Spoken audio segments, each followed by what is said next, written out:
think. Says we're live. 22 seconds. There's a massive delay in that thing, man. I'm not sure if it was 22 seconds or not, because I hope not. No, it comes on the screen. It tells you. I got 13 up here, so it's good. Oh, okay.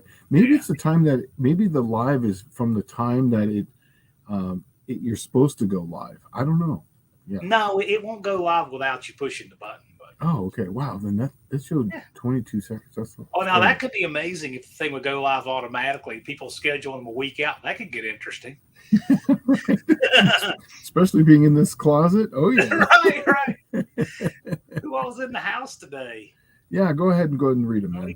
We have Danny Boyd, first 1, Unfinished Project, second 2, LP 94, third 3, and I'm fourth 4. And then Bruce Colcrin broke the streak. He says Valentine's Day must be my wedding anniversary. Okay. Miss Katie drove like a maniac to get back and listen. Well, be safe, Slant Daily Garage is here, of course. Fab Race Mod Repeat. That can be a tongue twister sometimes. Yeah. Boring Builds is here. He'll be checking in intermittently, I guess, while he's building something boring. Rick Salmon with the Salmon VW and Michael Schmidt. Nice. Chicken Kebab and me here. Well, cool. Thanks for reminding us that you're having dinner and we're not. We appreciate that. Right, and NSB.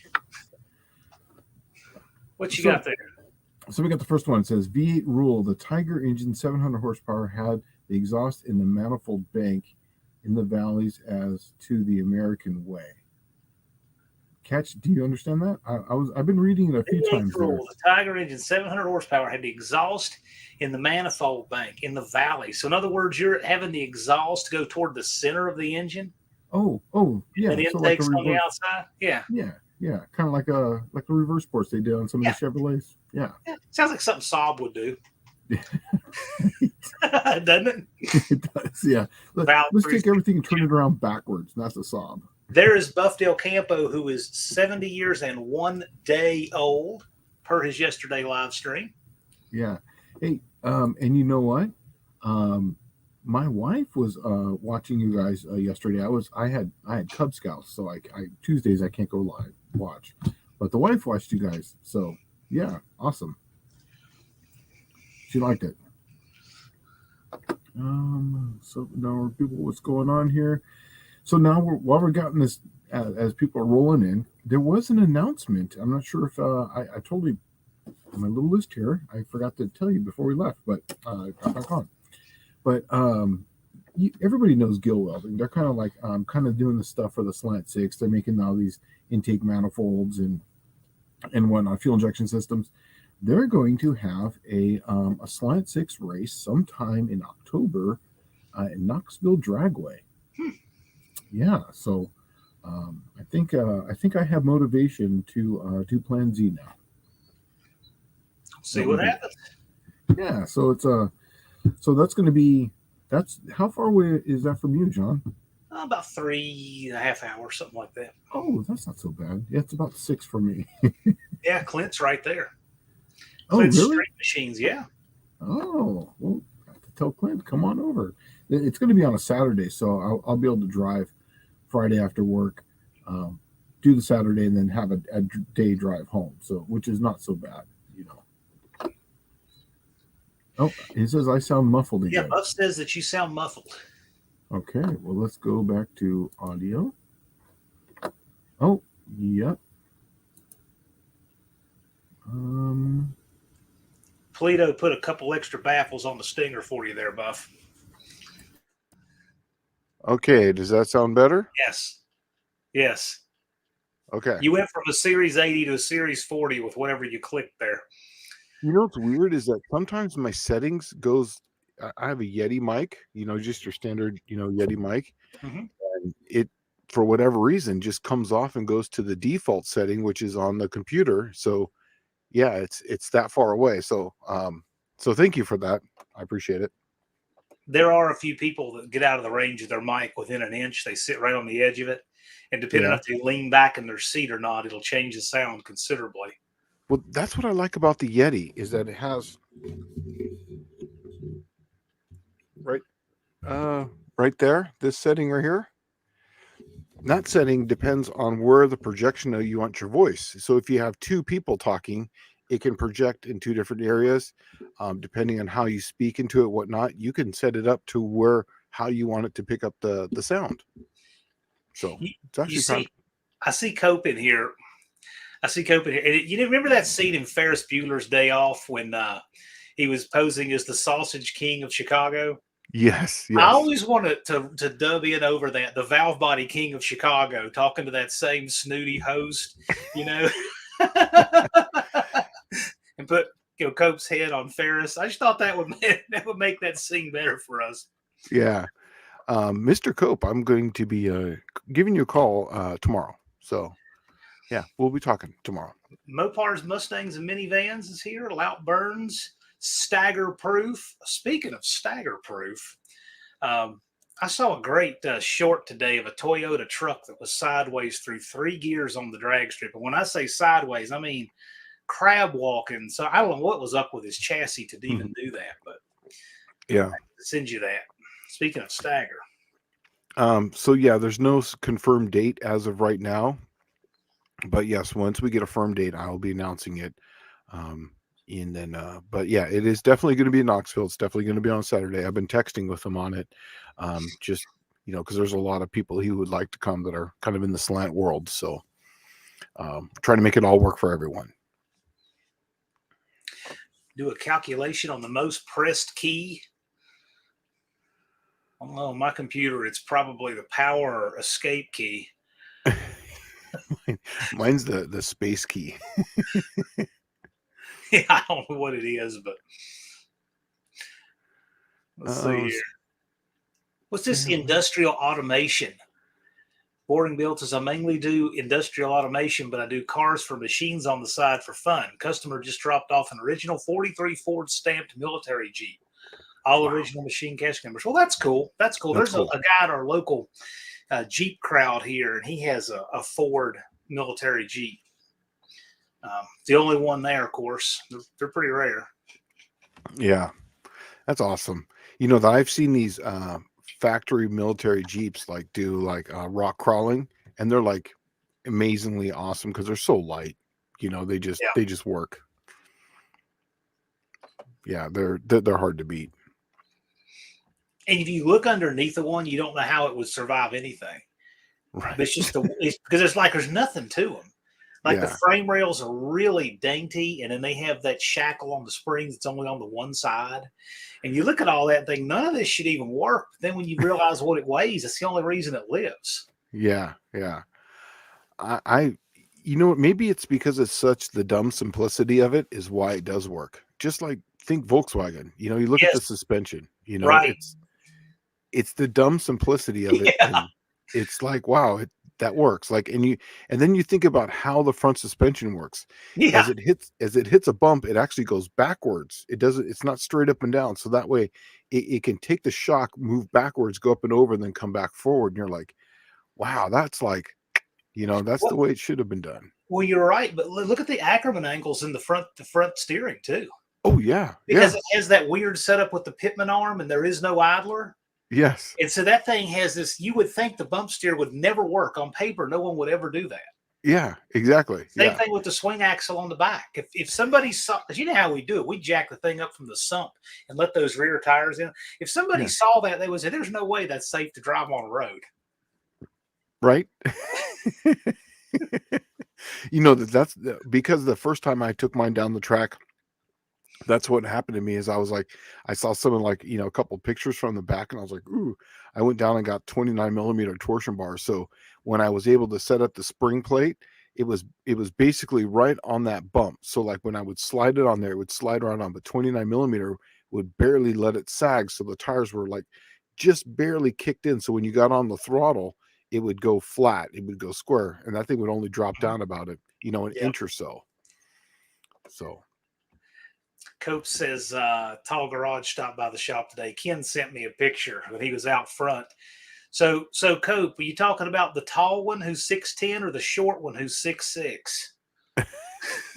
Are they that tall? Are they really that big? Yeah, oh yeah. Oh, How did I you guess miss them at the first No Name Nationals? I mean, they were both there, I don't. I just, blocking out. You probably just thought that phone pole moved to a different spot, but no, that was the Hutchison brothers. that was them. Okay. Yeah. Was it like Big Bird, that tall guy? Oh man, I'm telling, and the nice guys, but man, and it's been, and we're used to seeing Ken, right? But he's always stretched out in that chair. Yes. And the first time I ever saw Kyle, he was standing there next to me, like, man, they are tall. Oh yeah, that's funny. Rick Sammons talked about the empty camper compensator.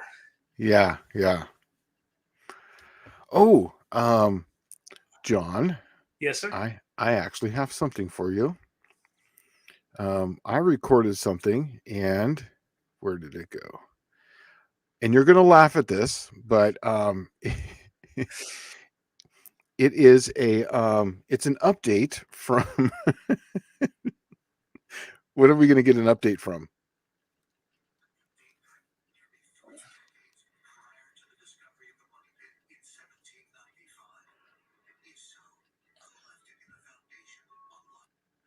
It was a 4 for. Oh, I see. I couldn't make that out. Oh, I see it. You got a forfer? It was a 4 for, and I recorded it just for you, and I tried to send it in text, but it won't. It was so long. It was 16 seconds, but denied. My wife, we were laying in bed, and she goes, "You have to record that and show that to John, and give an Oak Island update live and play it." A 4 for. I love it. Hey, Lau Burns has a great question here. He's asking if you could do a quick verbal on how to degree a cam if you don't have a cam card to compare it to. I will say that yesterday, Luke Bant, Lukey B Speed and Service, put out a video. He's had a lot going on in his life, and he's paused uploading to YouTube for a while. He put up something yesterday he filmed last year, and it was on degreeing a cam. Yeah. And anyway, this is right in your wheelhouse right here. This has got Professor P written all over it. Yeah. So the first thing that I would do is obviously find top dead center and get your 0 on the piston. Then on the camshaft, what I would do is find, since you have nothing and you know nothing about it, just find your lobe separation angle. So find the intake center line and then find the exhaust center line. Typically, if it's 12 degrees of lobe separation angle, typically you're going to have 4 degrees of advance on the intake. So then you put it on a 108 ICL, intake center line. I actually did a video on how to do this and how to find out what cam is in there. I just made a video about this. Well, it's been a few months ago on if you have no cam card, how to degree cam and how to figure it out with the cam inside the engine on what duration of 50 is and so on and so forth. But if you have nothing, once again, find your center line of your number 1 on the, whatever piston you want. But number 1's the easiest one because it's right there. Find this, find the TDC of that. Find your lobe separation angle between the intake and the exhaust. Mark it, and then usually cams are 4 degrees advanced on average. Some are 6, some have 2 degrees of retard in them, so on and so forth. But on average, most of them are going to be 4. So if it's 112, it's going to be 108.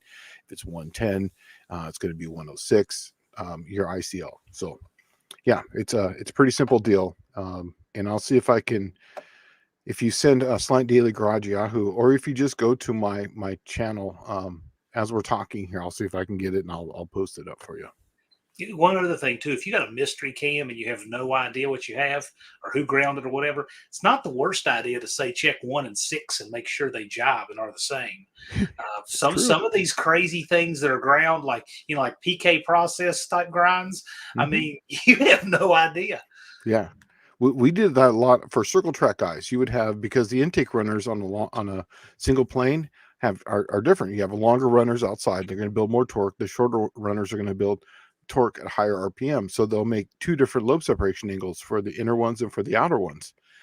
So you're going to want to build, like say a tighter lobe separation angle for the center 4. So for like, was it 3, 4, 5, and 6 are all going to have 1 lobe separation angle, then the outer ones are going to have different ones. So yeah, that's a thing. That's really a thing. I like that Muscle Car Solutions says Happy VD. That's a great way to abbreviate that. Especially nowadays. I was going to say also Muscle Car Happy Valentine's Day too. Yeah, right, right. Yes, I sent him to Shane's channel. Oh, okay, perfect, awesome. Yeah, because that's a good video. I was going to make a little bit more in depth one, but that one is the best I could do without making it too damn long. Because people seem to lose interest after 15 minutes, so I was trying to keep it under that 15-minute mark.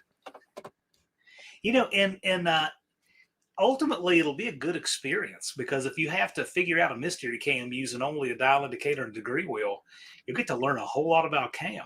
Yes, and then you start to learn about the timing of it. Like, what does it actually mean? And here's the one thing too, that I didn't specify. Especially do this. Make sure that you have all the push rods off of it. Just do it on the cam. If there's slack in the timing chain, make sure that you put your finger on the timing chain on the on the slack side, and then only turn it in the direction of rotation. So that way it's pulled taut just like it would be. And then the slack that you're putting on that is going to keep that tight on that one side. Just remember to do that, because you will, if you have slack in the chain, you're going to get, you could get up to 3 degrees difference sometimes, depending on how bad it is. Or if you have to go past and come back so that you keep Yeah. everything tight. That's actually the way I usually do it when I'm making any kind of measurement. Yes, always go past. Yeah, whenever I do like a 50 thousandths, I'll go to 100 if I'm going back, and then pull forward to back to the 50. Could you imagine on something like an LA Chrysler that's known for having all that slop not doing that? I mean, you Yeah. can never measure anything. I couldn't get it back in the day. It was so hard to get a camshaft to degree in LA because I was always running like crap. And then I finally got that that Milodon fixed idler gear. Yeah. And man, that changed the world, because now I had actual timing, and it was quiet. It wasn't one of those Pete Jackson gear drives where you sound like a supercharger halfway down the Yeah, street. right. Or especially if you had a big cam, it sounded like they were like crushing rocks. Have you ever noticed that? Not really. No, I've never fooled with a gear drive. I've heard plenty of them, but Yeah. If you ever get a chance, the fixed idler gear Milodon is the way to go. Yeah. good deal. Yeah. Do you guys follow any interesting CA related Facebook pages with lots of tech that you can recommend on like Holly Ass message page? And I really don't. I don't really have much time. And plus I get a lot of tech at work. So I don't really, most of the stuff I follow on Facebook are funny stuff, I guess. I don't. Most of the message boards I've been invited to check out, it just seems like there's more drama on them than there is on YouTube. Almost, it seems, and there's a lot of good info buried in there though too. Like that ham, that's the site if you're building like an early Hemi, right? I mean, there are guys on there that know stuff you just don't see anywhere else. So I mean, it's worth checking out. But Yeah. I don't. All I do, I only do YouTube. Is the only thing I do that's not data or work related with the computer is YouTube. I don't do Facebook. I don't do forums. I don't do message boards. I don't do Instagram. I don't do Twitter/X or any of that stuff. Just here. I only started Facebook because when I was in college, Facebook was just coming out, and that's actually how we sent messages. That's how the teacher sent you homework. This is the late 2000s, like 2008, 2009. And I'm not sure when it started, but that was hardcore. That's actually how you got your homework. You could talk to the teacher instantly, and she would have like open chats for some of the homework on Facebook. So we would have a chat, and then she would be up on the screen. So it was helpful then. Problem is that I got onto it, and then I started taking pictures and posting pictures on Facebook, but not anywhere else. So I'm kind of stuck with it, because until I download all the pictures that I've had on there, I got to keep it. I see Andy Wood sneaked in here. How's it going, Andy? Oh yeah, awesome. Buff says the ham is 64 and earlier. Well, that makes sense because the 426 Hemi was 1964. So yeah, it seems like that would be right. Is the tappet same place true as in both intake and exhaust at the lip? Is the tappet? Is the tappet and maybe that's what you're saying, is the tap at same place true as in both intake and exhaust at the same lift, as in the valley, as Uncle Tony shows? What? Is the tappet same place true as in both the intake and exhaust at the same lift? I'm not sure if you can clarify that. Are you asking something about maybe the shape of the ramp or ramp rate? If you can refine that a little bit. Yeah, lifters, right? We got you. It's got lifters. But what exactly are you asking there? I think what she's asking is the tappet. Okay, so is the tappet the same place true? So duration at 50 in both intake and exhaust at the same lift. I think she's asking if it's both intake and exhaust duration at 50 the same at 50 thousandths lift. I don't know. As in the valley as Uncle Tony shows. That does not sound real UTG actually, but yeah. I don't know. We'll figure it out. Same fingers, yes. Same figures? I don't know. I'm sorry. I'm not following. I apologize. Right. Degree or to split overlap. I mean, maybe he's got it. Maybe Andy's saying degree to split overlap. I think that goes with ours. See, I'm not sure. I'm not sure exactly what that ties to. Yeah. I don't know. Oh, hi Andy. You and DV still using Audio Folk Flow bench these days? I acquired one and was wondering if it's a worth tool. Hey, I don't follow a lot about other things, but I do remember that one time Andy and Vizard were building the like the Ultimate 318 with using stock parts. I looked for something like that. Is that still going on? Do you know anything about that? It's it's taken on quite a life of its own. Charlie Servito is working on the heads, and I don't know. So it's still going. It's still going, but it's morphed into a project beyond the original scope. Oh, so like it's race car stuff now. It's not it's not just all 318 stock parts anymore, but probably the person who's got the most going on with it at the moment will be Charlie Servito. Oh, okay. So it's gone that far. And okay. Andy says it's changing directions. So. Oh, yeah. Okay. Well, there it is. All right. Both same height as Katie says.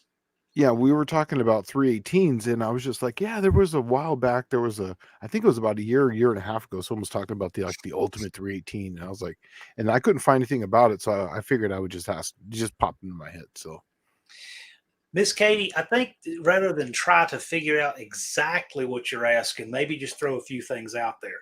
Lift is lift regardless of which lobe it's on. Okay. Yes.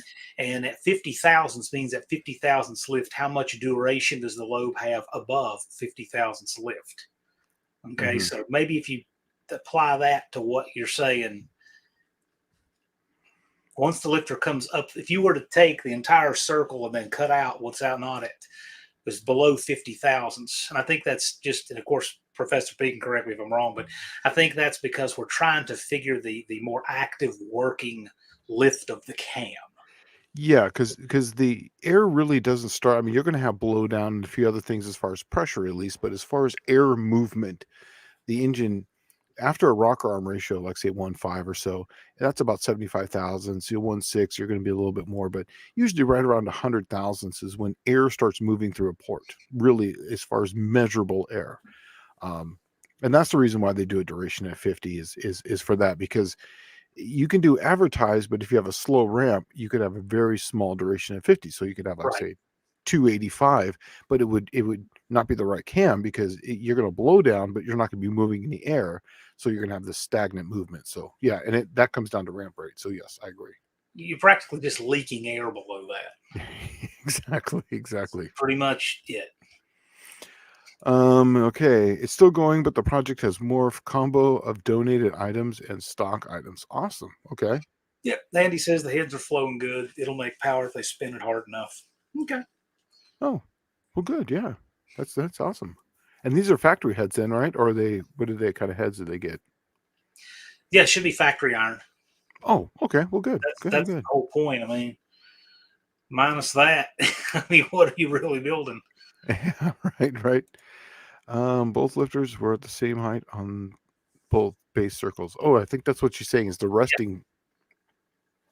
Right. Typically, yes. Now that really comes down to, here's the thing though, is that if you are regrinding a cam, typically no, they're going to be at different base circle diameters because you're going to be cutting what's already there. So if you want to create more lift, say on the intake and a little less on the exhaust because you're going to go bigger duration, you're going to have two different base circles.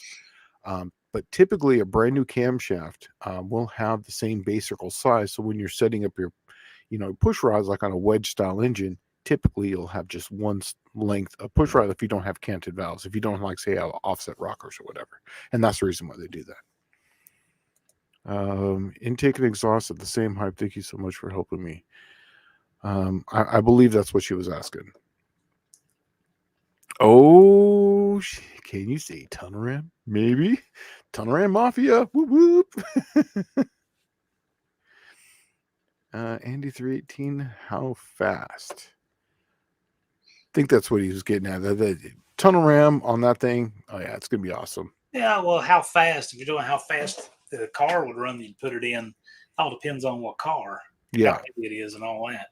Yeah. Exactly. But it can make something quick. I mean, if you're going 500 horsepower and something light will move. Oh yeah, that's really well. That could be that really could be almost like that's a low 11, high 10. Miss Katie's saying RPM. I would say Andy will definitely want it to turn 7 or better. Yeah. If somebody else wrote the check for the rotating assembly, better, I guess. Yeah. We still need to discuss plenum sizing. Yes. I touched on this a little while ago, but here's the thing is that when I'm actually working on a tunnel ram right now for Gen 3 Hemi. This is going to be my own personal thing. This is not associated with Edelbrock. This is my own deal. But I do have access to a lot of different things. And I can tell you that part number, I think it's 7085. I think it was our latest and greatest. That was the last one that they designed. That was the big block Chevrolet tunnel ram. So I looked at a lot of the designs cues on that. Here's the thing is that they did a lot of testing on port taper, and they also did a lot of testing on plenum sizing.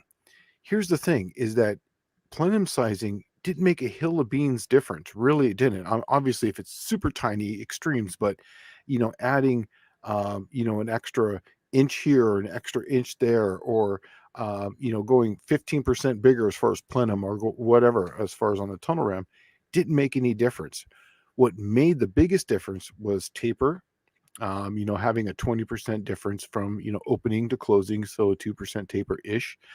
Length of runner, so like 7 inches, on average, and making sure, this is the biggest thing, is that the carburetor ports were right above the throttle port, so that way they were coming straight down into it.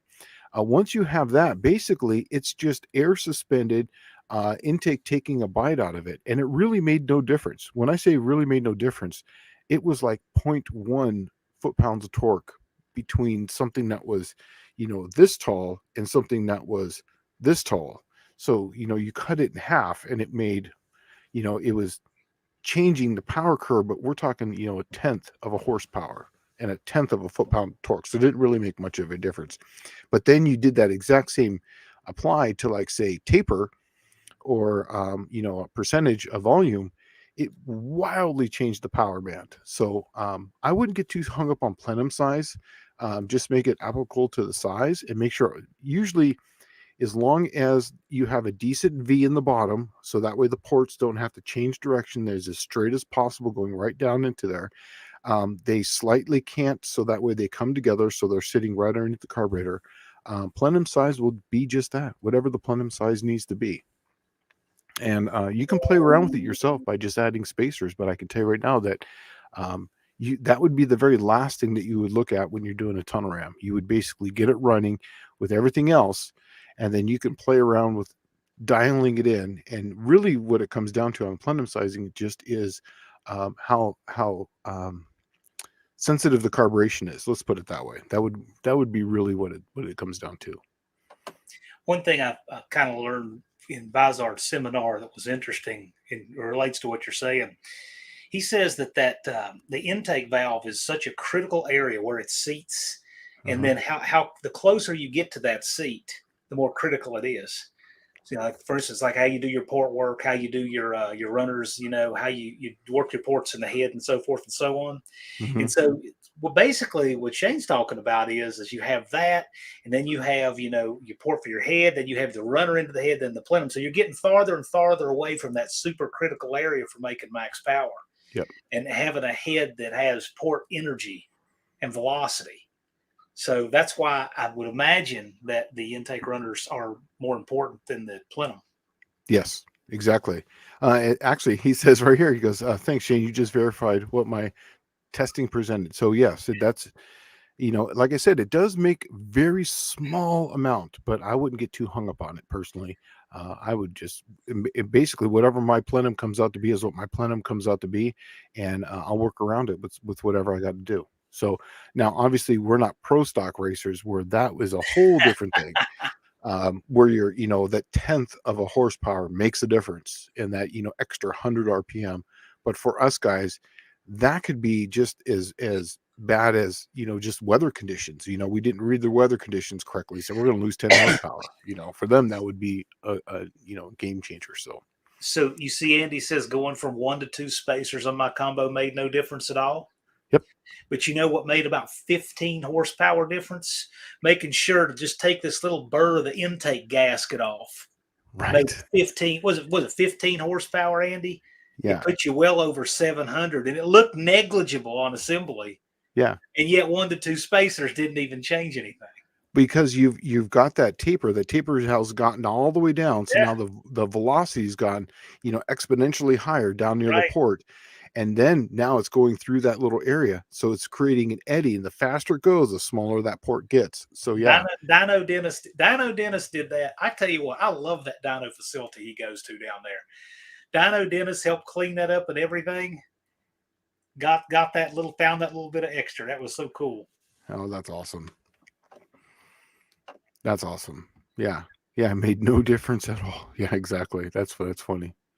I used to have one of those. What's that? Edelbrock was a TRX4. Was it that? Isn't it it was a tunnel ram from the 70s. That was on my jet boat. It must have had a plenum that was, had the big bubble plenum. Remember those? It was probably like 4 inches. That thing would freeze. It would be 120 degrees outside, and we would ride up river, and it would literally froze ice. Like, it's the driest place on planet Earth, but yet You weren't running methanol. You weren't running ethanol or methanol in it. no, I was running just regular gasoline, and I had twin Predators on it, and I would go up 12 miles and up river, and just that bubble right there, where that bubble is, right before it'd go into the port, would freeze solid. There'd be ice right there. Wow. Yeah, exactly. Yeah, exactly. That was crazy. always a thing. That's crazy.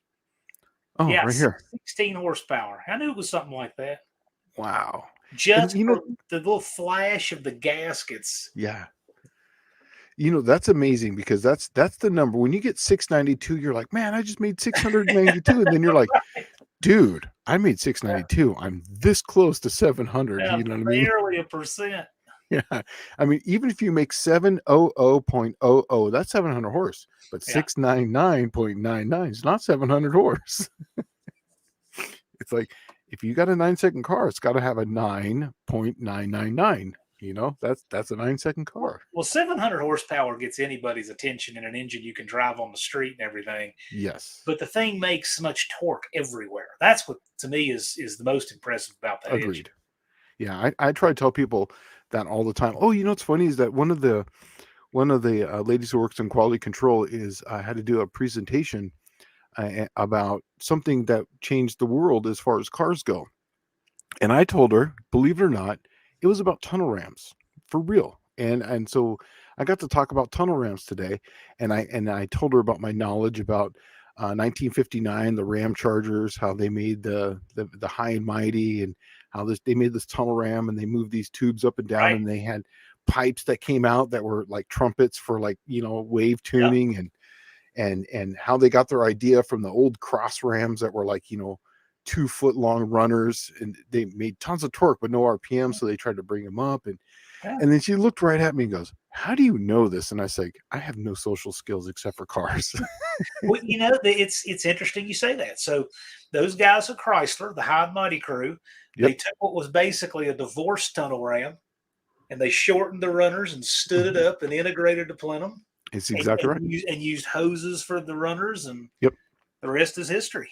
It's exactly what I told her. I said they shortened up the runners. They said technically it's still a long runner because I said you can't measure horsepower. It's just a mathematical figure of torque versus RPM. Right. So if you could make the same amount of torque that those long runners do, but in a higher RPM range, so that way you shorten up the runner to do that, you're going to shift the power curve up. If you can take and maintain that torque in a longer RPM, you're going to create more horsepower. So that's all really it is work is torque. And so it was just funny. And so she's writing all these down in her PowerPoint, and she knew nothing about tunnel rams. And then she was reading me back these bullet points, and I was like, you know what? If you came into my Tech Talk Live and you just regurgitated any part of this, they would think you were an absolute hero. You know what? So a friend of mine has a little Toyota Corolla from like the early 90s or something like that. And I look at it and I said, that is a perfect tunnel ram right on that engine. Yeah. It's got a small plenum and long runners, and it's a tunnel ram. Yeah. I mean, why people think tunnel rams are not streetable when they put them? I mean, the CRV has a tunnel ram on it. It just has long curved runners, but yeah, great basically, anything a K series Honda, that's a tunnel ram right there. The B series, they had a tunnel ram on them also. Dust Devil Garage is saying, I have spacers on my tunnel ram because I want to stick out of the hood more because going fast means nothing if you don't look cool doing it, right? Right awesome. on. Oh, that's awesome. And if you get any flack on the spacers, just put another one on there. So for every hater comment about the spacers, add another. Oh yeah, there was the TR2 huge ass tunnel ram for the Big Block Chevrolet back of the day. Was wondering how that would drive with all that volume under the carb. It looks like it weighed 75 pounds. Honestly, that was on someone's car, like before it went onto the jet boat. They had it on their car, and he drove it around Solana Beach, just like that. Now it was a light car. I think it was a bucket T of some sort, 30. But no, it was like a 20s something. It was a cut off top. It literally was just a bucket with a chassis and a Big Block Chevrolet, but.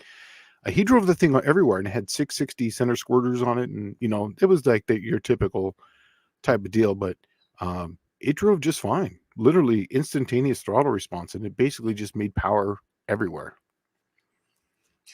Hello, Scott with an S.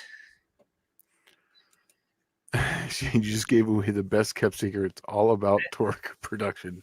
It's the truth. But I've been telling that for people for 20 years, 30 years. Horsepower is a function of torque and speed. That's horsepower is just something that you figure with the RPM and the torque. It's not even. Yeah, and if you're a math person, one's dependent, one is independent. The independent variable is torque. That's the one that you can actually use. The dependent variable is horsepower because it's dependent on what the torque and the RPM is. That's exactly what it is. It's just, if you remember doing functions back in school where you actually plugged something into the X and then it kicked out something in the Y, well, the X is your torque. The Y would be your horsepower. That's the dependent independent variable. I want the tunnel ram. Oh yeah, you know what? I could see that, and then you could be part of the tunnel ram mafia right there. That'd be awesome. Miss Katie, have you seen the Green 73 Dart on Bad Tree Productions channel? Because it runs that very setup. It's a 400-inch small block with a tunnel ram with a couple of Edelbrocks. Yeah, it's awesome. Well, the TR2 tunnel ram got points for the highest air cleaner. Yeah, and I remember because I remember the plenum was 4.5 inches tall. It had this huge bubble. I'm pretty sure it was a TR2. I thought there was an X on it, but I don't remember. But it was definitely an Edelbrock one. But it was, I had it for a long time. Yeah, that was yep, that was fun.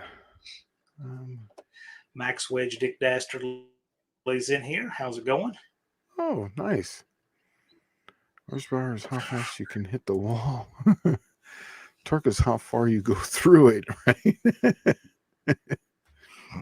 Yeah. Okay. My dad had a D150 Dodge truck, mocked up tunnel rams on it. The velocity stacks barely stuck out of the hood. Wasn't impressive until you open the hood. Well, that's actually the best. That's the whole point. You know what I mean? So that way they don't see it until they get beat by it. Then they come over. Not only do they get beat and they're mad, but then they open it up and they're like, it's like the Pulp Fiction moment when they open the box, and they get the glowy Yeah. thing. It's the Right. exact same thing. Yeah. What do you think was in the briefcase? It's whatever you want it to be. That was the whole magic of it. No, yeah, I get that, but in Professor P's mind, what was in the briefcase? Okay, I've lost sleep about thinking about this one. For real.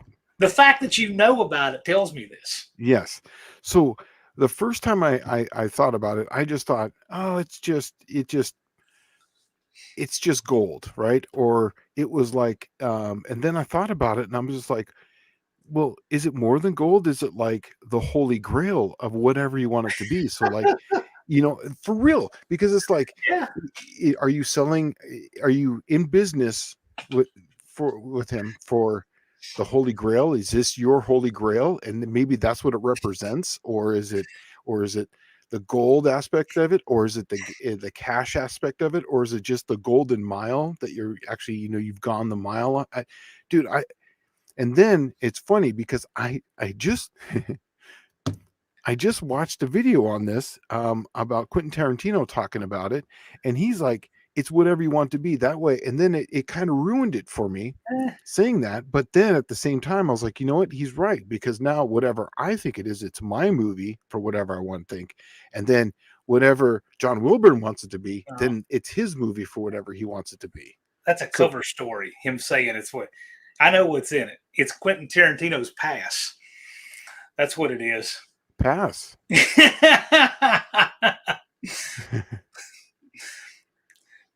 No, we'll leave that alone. But no, okay. Okay, I got you. Yeah. So I really think that was smart, though. To me, I've always thought that the way they did Jaws, the fear of the unknown is scarier than actually seeing the shark. yes. So the not knowing what's in the briefcase is better than anybody having a clue what's in the briefcase, as you see. Yeah. And what's funny about Jaws is that Duel was the first Jaws. It was indeed. Mm-hmm. Yeah. Absolutely. Now if you watch Duel just right, there is 1 or 2 frames where you can actually see the driver. Yes, and it's unfinished project, I guess. Also, do you know that Steven Spielberg recycled that sound of the truck going off the cliff, that roar sound they dubbed in there? Yeah. It is exactly the same roar the shark makes in Jaws. Really? Yes, because a truck and a shark don't roar. Yeah. Oh, I know that sound. Wow. Yeah. And here's one more tidbit. I've actually been to the place and seen the truck on the side of by that airport where they went off the edge. Yeah. I've actually seen it cool. in the pit dinner. It's up by Santa Clarita Valley, in that area by the Angeles Fort. Well, I think it's off the Sierra Highway or something like that. But yeah, I've actually been to it and seen it. So now it's on private property, so you can't go there. But you can look at the Google Maps. It's there. There are people that have gone out and visited that filming location. I think it's really cool. I would never be able to find it because I'm not from that area. Oh, so you have to kind of know that area to find something like that. Yeah. Okay, my first attempt to making an intake manifold had a big plenum and short runners with a single 94 on it. It was awful. Yeah, that means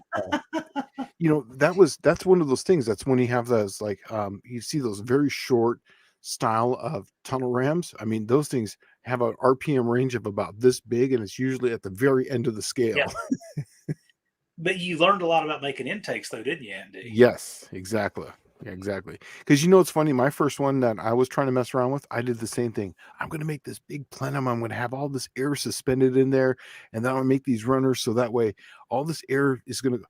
It doesn't work, and you're like, why doesn't this work? And then you get to my point, and you're like, oh, well, this is why it doesn't work. It looks so simple. Yeah, you overthink it. I think it's one of those deals that you're overthinking it.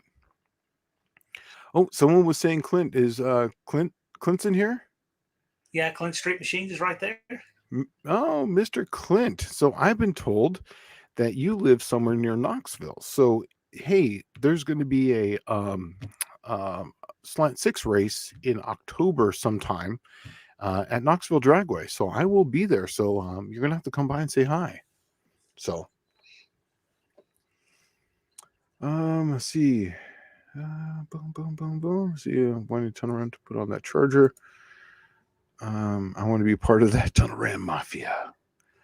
Did you know what? I can already see it right now. No Name Nationals 2024. It's going to be a sea of tunnel rams, you know? I hope so. That would be awesome. Yeah. Yeah. It would be like 1980 all over again, you know? It'll be cool. Michael Oh, Schmidt. wait a second. There's going to be the Cross Ram Cartel, too. I totally forgot about the See, cars. I hear that, but until somebody makes a phone call to old Tony Ross and makes it happen. Come on, Max Wedge Dick Dastardly. You can make that happen so easy. Custom pistons for my old Plymouth project. There are only stock old pistons. Is there currently a popular supply recommended by Custom Pistons? Recommend modern rings and an old engine. Yeah. Look, everyone has their thing. I've been using CP Carrillo ever since I could afford to do custom pistons, and they make really good stuff. So if you're asking me, I would go CP Carrillo. And I definitely would run it. It depends on your piston speed that you're going to be running, but usually you can run a modern type of ring in that, and it's just going to work better. The only difference is, though, is that you're going to have to get the correct finish on the bore for them to work correctly. Typically, the older pistons, it was just, oh, that's great. I can see crosshatch, and let's throw the rings in there and call it good. Not so much with the modern rings. Really, it's really a science about how the bore really needs to be prepped for the modern rings. There is a good video on that. I think it's on the Total Seal channel. Mm-hmm. And Lake Speed Jr. and Greg Anderson are honing a block, and they really get in the weeds of the plateau and the valley, with the hone, and talk about the pressure you're putting on it to get rid of taper and so forth and so on. There's a really good video on what's actually not just on prepping a surface, because you're not going to have access to a machine like what they're using at KB, right. But it's about the science of the finish and what you're actually doing when you make a crosshatch and so forth. It's good. It's interesting stuff. Yeah, it's very, very interesting. In fact, I think I've seen something along. Was it about a year old? Something like that. Yeah, I think so. I think I did see that. Yeah. Well, they put out a new machine at PRI in 2022. Rottler was very proud of, and I think it might have even been that machine they were demoing in the video. Oh, yes, I did see that at PRI. Yeah. I think that one time that was freaking cool. Yeah, and it showed the taper as it was actually doing the bore. There was was it a Sun-In machine? I think it was Sun-In, wasn't it? No, it was a Rottler that had the automatic that was changing pressure top and bottom in the bore. Okay, yeah. Measuring the drag top and bottom. Yep. And there were a bunch of guys standing around watching this honer work, and I thought it was really interesting. It was interesting stuff. Yeah. I remember looking at that. So yeah, because it would show the bore and it would show this taper up on top, and it would just keep going, and you would watch it just slowly change until it was straight, and then it would say done. Yeah. Here we go. He says that the piston speed is very high. So okay. Yeah, so that's something you'd want to take into account when you talk to. Now, the guys at CP Carrillo are very good at this. And you could send them a piston, and usually they can match that, and usually they can make it cheaper. There was a few of our friends that have some Lamborghinis, and they needed factory pistons and rods. They were like $12,000 from the dealer. They got them for like $4,000 at CP Carrillo for pistons and rods. So, and better ones than factory. Wow. So yeah. Wow. Yes, Lake Speed Jr. His father was the famous NASCAR driver. Yeah. Tunnel ram seem much easier to acquire than a cross ram, but I love to go cross ram. Yeah. Miss Katie, I had Lake Speed Jr. on my Friday Night Live sometime last year. That is one worth going back to watch the replay. That guy knows an enormous amount about engine oil. Yes. Oh yes. In fact, he's like the only person that's got some degree in it or something like I that. think there's 3 certified Oh, tribologists in the world or something, and he's yeah. one. Okay, so 3. So Yeah. he's one of 3. He is a fountain of knowledge. In that live stream, we get into a lot about piston rings and cylinder finishes and oil. So that's one. If you're interested in these kind of things, it's one worth going back to watch. I have enough carb spacers to make a Yeah, there you go. There you go. Perfect. Have you noticed they don't make, speaking of that, they don't make carb spacers like they used to anymore. Remember they were like a solid Don't piece see of one. aluminum? Yeah. Now, Not anymore. now they're all cut out and everything. It's like, oh, come on, man. This is supposed to be a 1 inch. Because I like to blend them, and slightly give a different taper to it so that way it matches. You can't do that because there's no more material there anymore. Literally, it's just it's a metal tube with just some reinforcements on the side. Yeah. You're like, man, what's this? Well, that's modern technology. Yeah. I mean, you think about it, to keep the costs down, it used to be more expensive to do what you're talking about, to actually hollow it out, because you'd have to do it on a mill. And now they don't have to do that. Yeah. But I yeah, don't know. Maybe. you used to get a big old chunk of aluminum. It was like a horseshoe. Yes. Yeah. Exactly. Right. And it was cheap. They were like $10 or $15, right? So it was Max Wedge Dick Dastardly has almost all the ones still in existence in the world. like 20 spacers. Wow. Yeah. Right. Yeah, I used to use them to I would cut them up. I'd use them because they were cheap. It was like a block that I would have. It was something I would use for my drill press. And now it's like, man, I wish I would have done that to all those. Max Wedge Dick Dastardly, you're going to get back in the No Name 500 this year, and you're going to cruise to victory. And you're going to do it by doing a video starting your car up on 20 spacers. Dude, why not? You should for do real, right? it. It would Make get a short. ton of views. If you make a short of it firing up, but nothing more, Yep. then make a video a week later of it, it would absolutely blow up. And I'll share it. And Professor P, I would think, might want to share it too. Absolutely. And sure, I think that will get your subs by itself. Shane, you have to take it up before you taper and get some plate and make your own. Yes, I've actually have started making my own spacers now, just because they're not what I want anymore. So most don't match. Well, that's part of the fun. That most what's don't that? match. He says most don't match. That's okay. You can throw one of those that converts from a square board to a spread board somewhere in the middle, and a 4-hole and an open and a wood one. Just throw them all on there. See what happens. It's going to create turbulence. It's going to keep the fuel suspension, right? And Andy says he'll share it. Look, man, you got 3 channels with pretty good reach, and all want to share it. And if you do that, that's going to get your subs right there, and it will be a lot of fun. Oh, Eric, Ed Gardner, Eric Weingardner. Oh, is it Weingardner? Okay. Yeah, the W. Just did a YouTube video on 10 spacers to explain the cost benefits and download results. It was interesting. Did he really put 10 spacers on it, or is he just did 10 other people have played with the spacers? I haven't seen it. I've heard that somebody else. I didn't realize it was him that did that. But just do it for fun. We'd like to see it. Yeah. If you got 2 carburetors, just do it on the one. Is there a formula to determine runner length for displacement and desired RPM? Technically, your head is going to dictate that. So whatever the runner to the head is, now there's really no formula really for it. I mean, there is, but it's stuff just, if you want to know the layman's terms of it, whatever the port comes out to your head, that's going to be your limiting factor. That's your starting point. From that point, depending on how fast you want to go and what you have for runner length. So really it comes down to the angle of the ports where they're going to match. That's going to be your runner length. And then you're going to want some sort of taper in there. And that's up to you to do the math for, because you need to start worrying about first, second, and third order wavelengths and headers, primary tube, collector length, and then scavenging length. And then camshaft's going to play into account. So really, the formula would be everything that you have to put into there.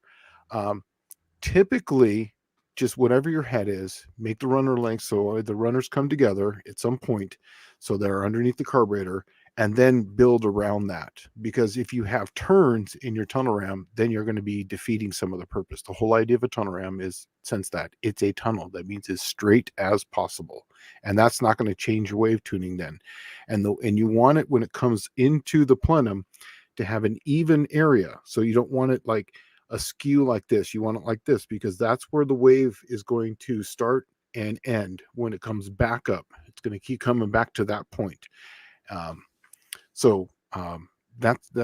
about the best I can tell you. Otherwise, it's going to be an engineering degree, because you're really going to need to go into the deep physics, which is going to be like, once you get to third order, you're integrating quite a bit by that point. So Dizzy Izzy picked up a set of 426 connecting rods on Marketplace. Dizzy, are you going to build one the Johnny Cash way, one piece at a time? But it's going to be a headlight from a 57. Right. Hey, Right. that's like the anthem of the No Name Nationals. I mean, you know, Right. yeah. But Nothing wrong man, with those 426 connecting rods, those things are heavy. I mean, yeah. you could use those for literally anchors, man. Yeah, look at that. Dizzy and Heavens Mopars are all wanting to share this thing. So come on, man, make it. We're all going to put it out there. You'll be amazed what it'll do. Dude, that would be good. And Polito is right. So just make a video of it and then cut out one little piece of it as a short, put the short up, and then have the whole video. Yeah. I've actually started doing that. Just like this charging thing that I have right now, with this little Predator engine with an alternator. I've made a couple of videos of one just making it work, another one turning on the switch so that we have an idiot light and it comes on. I've gotten more comments, and I'm making a video on how I built it, and I'm purposely giving it some time to marinate. And it works. That's a decent combination. So I love it. I think it's a great idea. yeah. I think it's great. And you know what? If you do that, go to Home Depot and get the all thread. Just stack that thing all the way up, man. Yeah. Hey, they make all thread in 3-foot lengths for a reason, right? That's the highest and best use. Prediction. Do you think it's going to have a stumble? I think it's going to have an incredible array of vacuum leaks, but I think you'll get past them. Yeah. I think you should probably take I'm just off the top of my head. I'd probably take some of that Hylamar, like you put on the case halves and stuff, where you're not using a dimensional gasket. You know what I'm talking about? Yeah. And you could brush that around where you have really fine stuff that you'd want to not leak. And that would be better than making a huge mess and expense with RTV and all that. That'd probably be my way of just sealing it up good enough to start it and for what you want to do. I would try to probably see if I can use that anaerobic stuff. The anaerobic, you used it for like Volkswagens, Subarus. So literally, it's like an RTV, but it's not. It doesn't harden. Hylamar's like that. It doesn't harden. That's what I brush on if I got like an two machine aluminum surface where there's no gasket. Yes. And you don't want to have a dimensional thing. That's what I use on. So I think we're talking about something really, really similar here. Yeah. Yeah. Get some all thread. Yeah, I need to get some all thread. Oh, speaking of, you guys want a really awesome hack at Home Depot? Here's an awesome hack. If you need all thread, don't go into the hardware area and buy the all thread where the steel's at. Go to the electrical aisle, and they'll have the all thread next to where they have all the pipes and stuff. And that all thread is like 8 foot long, and it's only like $5. It's the exact same one. Oh yeah, because you use this all thread for when you're putting up all the channel on the wall or hanging pipes. And Didn't realize that. Yeah, exactly. So there's a hack for you guys. So you buy a piece of all thread that's X big, it's $10. You can go get a piece that's $9 that's like 10 feet tall. And it's right next to where the plastic pipes at, and where they have the grounding rods in the electrical aisle. So there you go. I had no idea. Yeah. That's cool. I've got 2 of them in the garage, one 5/16, one 3/8, and they're almost 10 feet tall. So I never have to buy all thread ever again. Note to self: it is not an acceptable substitute for head studs or main studs. Don't think that it's a shortcut for that. You're not buying in bulk and getting around the ARP tax there. No. No. Oh, I'm going to defile a 400. That's truth in advertising there. He makes no illusions that he's going to do anything better with it. I like that. Silicone the vacuum leaks, You right? could, whatever. Just so it starts and runs. I have a wedge spacer for the boats. If you don't want the pile to be straight, you can lean it forward or back. Oh yeah, that's right, huh? Yeah, you can kind of do this tip and get them away from each other. That'd be kind of cool. I watched a video on how they stabilized the Leaning Tower of Pisa. Yeah. And I didn't realize this because I guess I just hadn't read about it or thought about it. When that tower was built, it was built and interrupted by wars. And so it would settle a little bit. Then when they built some more floors on it, they would go straight. And then it would settle some more and they build some more floors on it. So that tower has a curve in two places. Oh. So I it didn't doesn't, know that. it's not, yeah, exactly. If you really look close, you can see it. It's actually curved, not just leaning. So when I see that tower, that pile of spacers, I'm like, okay, where do you put the wedge? You get the curve and the stack where you want it. Right. I didn't know that for real. Yeah, no I idea. didn't either. Oh, You so probably need two of those though, upside down, so that your carburetor will be level though. yeah. A YouTuber named Thunderhead 289 built what was called the Skyram. 5 foot tall. I think I remember that he took it on like Yeah. Cruising the Coast or something, didn't he, or something? Well, there was who was it that had the really tall, the crazy tall intake? It was actually a manufacturer did that. It was Holly. It was a Was it Harley? Skyram. Okay. Yeah. And then what we did, I think to back it up, we did an April Fool's joke where we had 6 or is it 4 VRS carburetors on one manifold. Wow. Yeah. So Max Wedge, you don't need to cut a hood. Just leave the hood off. Yeah, at that point, just leave it off. How long are you leaving this on there? Yeah. Chris says Leaning Tower vacuum leaks. Absolutely. Yeah, right. But if you did them straight, you could use one piece of all thread. If you did it straight. Yeah. Oh yeah. I had to. That's right. Oh, he had it on Power Tour. Okay. So I couldn't remember where that was running around. I saw some video of it. Yeah. Oh, speaking of which, I saw that you mailed out a clock. Talk to us about that. The clock was sent out by Post Office Pam, and I'm going to leave it to the recipient of the clock to do a video and put on his channel. And that's how the general public will find out about it. So that's how it works. So no one knows about it. It's I know, of course. Oh, of course, yeah. And Post Office Pam knows. However, the recipient of the clock, I'm going to leave it to the recipient of the clock to put up a video. That's good. I like that. That's good. Yeah. So what's the clause behind it? What's that? What's the clause? How did someone win it? Like, without giving it away, how does someone receive that? Well, you think about it, it's a motivational clock. Yes. So the inspiration for the original clock came from old Dust Devil Garage there. I believe he's in the chat. It's somebody who bites off an ambitious project and they need some inspiration because are there enough minutes and hours in the day to get this project done before the No Name Nationals? So that's kind of what inspired the first one. And, them Mopars, Mustangs, and minivans got the second one. And the third one, you should see it pop up on the recipient's channel soon. That's how I would hope people will find out about it. Can I? Oh, I don't even want to take a guess.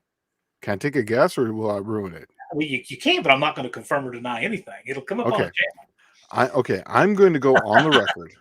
This is me going, and I'm telling you right now, I don't know who it's going to. I'm going on the record.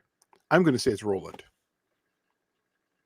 And the reason for that is because he's going to be doing a dragster, literally just finished the frame. So that's the only reason why. That's just my guess. But I could be wildly wrong. I don't know. You just don't know. You just don't know until it happens. Yeah. It's like a Martinsville clock, only, I don't think that Grand would sell a clock anything like this. Oh man, that's funny. What about the use of bolts cannot check bearing what about once you use bolts you cannot check bearing clearance? So just two things here. If they're regular bolts, then you can reuse bolts, certainly, Oh, unless okay. they're torque to yield. Yes. Okay. Now I see what she's asking. Okay. Yeah. A lot of the LS stuff is torque to yield. So once you do it, it's done. So depending on your engine, and if you have to do any like degrees, like this is a dead giveaway, is if you're like torque it to 15 pounds and 30 pounds and then put 90 degrees into it. Usually that's a torque to yield, not all the time, but usually that is. That usually means that once you do that, that thing's done. I was going to say, if your book says to turn it so many degrees after you've applied a certain amount of torque, remember what the torque is doing is what they're trying to do is approximate how much stretch you have in that fastener by how much resistance you're having to turning. That's why it's so important to not only is it clean or you oil or don't oil the threads or whatever, because they're trying to replicate the stretch based on the amount of turning resistance you have. Yeah. What a torque to yield does is it makes it consistent by stretching the bolt past that yield point. So instead of stretching the bolt to say 90% of its yield, which is pretty normal, and then the elasticity brings it back, and that's what clamps the parts together, a torque to yield, you're actually taking it past that into failure. You're making the bolt yield, but you're getting a clamping uniform force one time. But you can't do that the second time because you've already yielded it the first. Yeah, exactly. That's why they call for those to be replaced when they come out. This is funny. You can't. I get it. I have too. I have too. Yeah, I know we've all done it. We've all done it. Yeah, it will work. For how long? Who knows? Yeah, so does picking up a grenade on the ground that has a spoon gone. I mean, it works most of the time. Right. We use LS bolts all the time. LS has a stretch spec. You can reuse them a few times. Head bolts, final pass, 65 foot-pounds is safe. For the forget the degrees. Oh, okay, I got you. Okay. Dakota's timeout is saying 235 at 50, 285, 108. Now Street Master hydraulic flat tappet. What do you think that will be streetable in my 455 Pontiac? Any guesses on vacuum idle? Okay.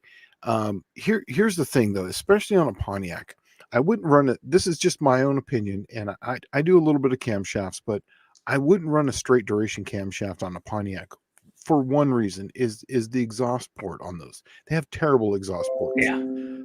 So typically on a Pontiac, I tend to split those farther apart, just like an Oldsmobile. Most of them I would put 4 degrees. On a Pontiac, I would start at about 8. So I personally wouldn't run a straight duration camshaft on a Pontiac. That being said, 235 is going to bottle up the exhaust. It's going to be on a 108, so it's definitely going to scavenge pretty well. It's going to make really good mid-range, but vacuum idle is going to be very poor because it's on a 108 lobe separation angle, which means they're probably going to want you to put that on a 104 ICL. You're going to have, it's going to sound, I mean, it's a big engine. It's going to swallow up that duration, but it's definitely going to have, if I had to guess, 10 or 11, it would be my guess. My number was 12 to 14, but I don't know. It's just a guess. The exhaust side will probably help you a little bit. Yes, that's exactly. But I'm just, I always go, I'm sparing erringly, but yeah, that's my guess. I would try something different. If you can find one that's, I would definitely try not to do a 108 lobe separation angle if you're going to drive it on the street. Personally, it's just you're definitely going to make more power, but what's more important, power or drivability? Because you're only going to be using the power 1% of the time, or you're really going to be driving it the rest of the 99 if it's a real true street car.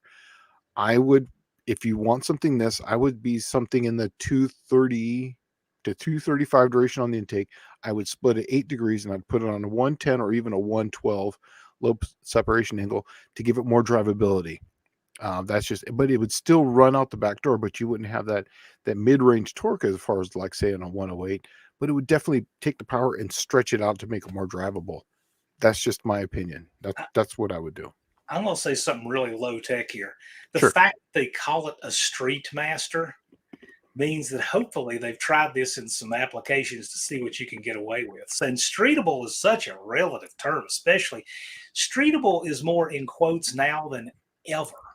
Agreed. 6-second quarter mile street cars. I mean, come on. So it's all what you want to deal with and what you want to put up with.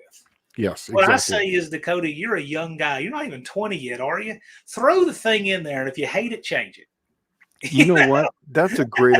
Is this something he already has? If you've already got it, just run it. You know what I The mean? fact Just he's got those specs, I bet he has it. If Okay. not, I would suggest what Professor P said. yeah. If you own that cam, put it in there, run it, because the only way you're really going to understand what we're saying and how what we're saying Yeah. is to experience it yourself. Been there, done this, and You'll go one of two ways. You'll either want to make the rest of the car match your lack of drivability and say, I love this, or you're going to want to make the cam match the car you already have and say, this is what I wanted. Either way, it's a win. you'll have fun doing it. Yeah. Oh, he says he bought it because Yeah. it's a bargain. Then put it in and drive it, and don't think anything of it. Just Here's do it. what you do. If you wanted to do this, rocker arms, are they super expensive on those? If not, change your duration. Put a 1.6 or a 1.7 on the exhaust. That would change the duration by a couple degrees. Change the lift a little bit. It give a little bit better scavenging. But put the cam in, run it with the 1.5s, and then start playing with rocker arm ratios.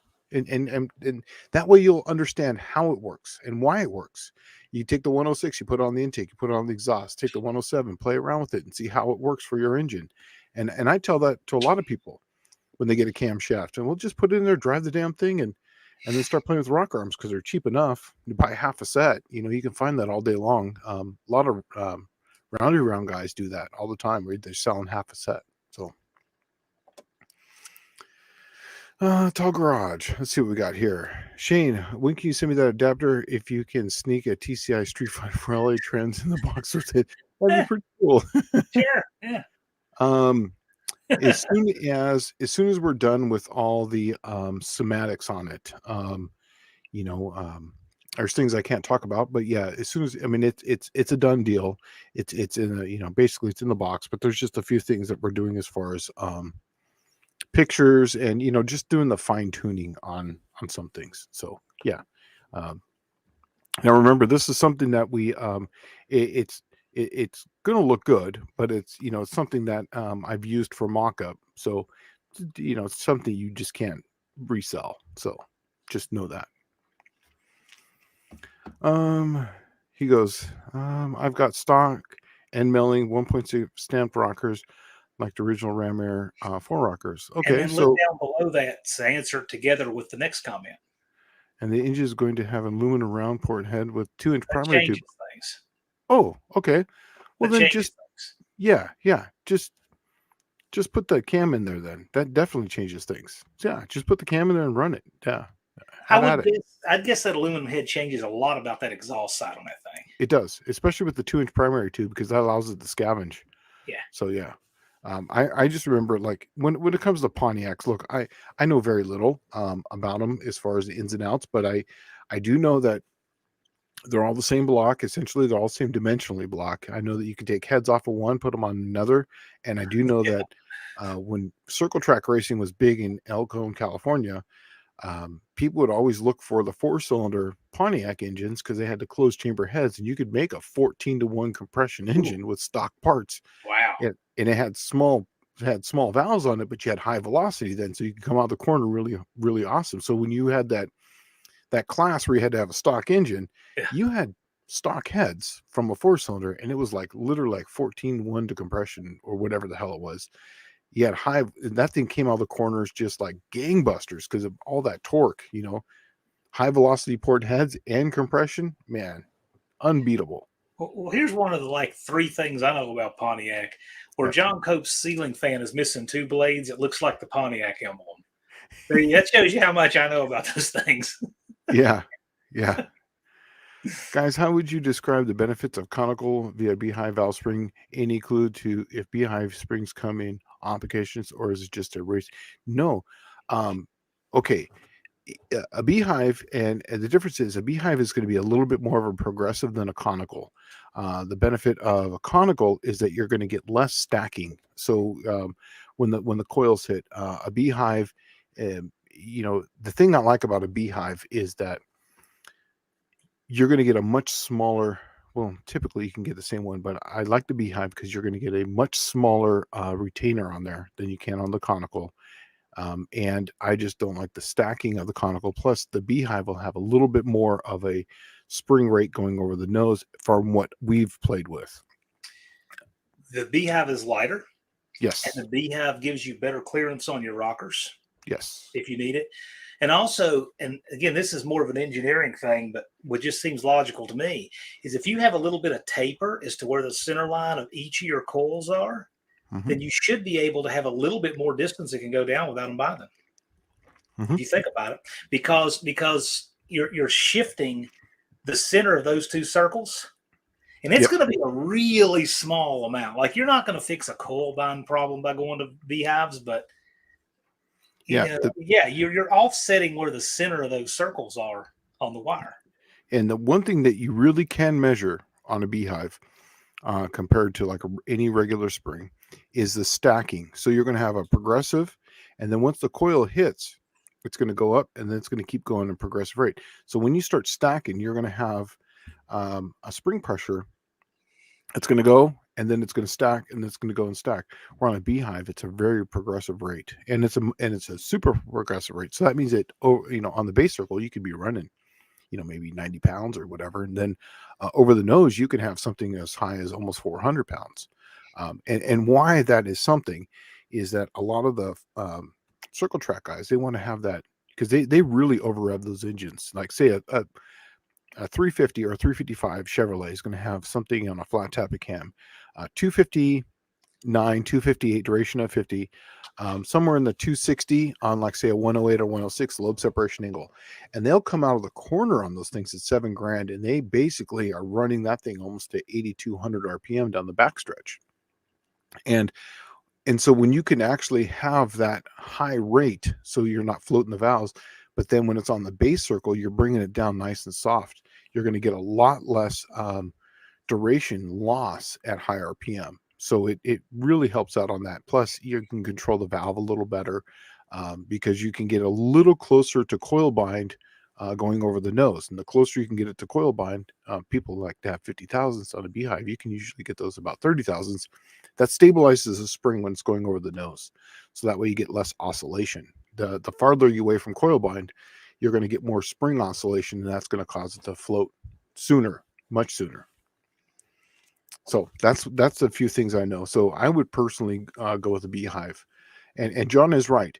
When you have something lighter, especially in the motion part of the top spring, that all plays into what the valve train can handle as far as before it starts to valve float. So that's why there's great videos here about the stability of valve train taken under super slow-mo, and it would just shock you how much that stuff moves and how much that spring wiggles and moves around.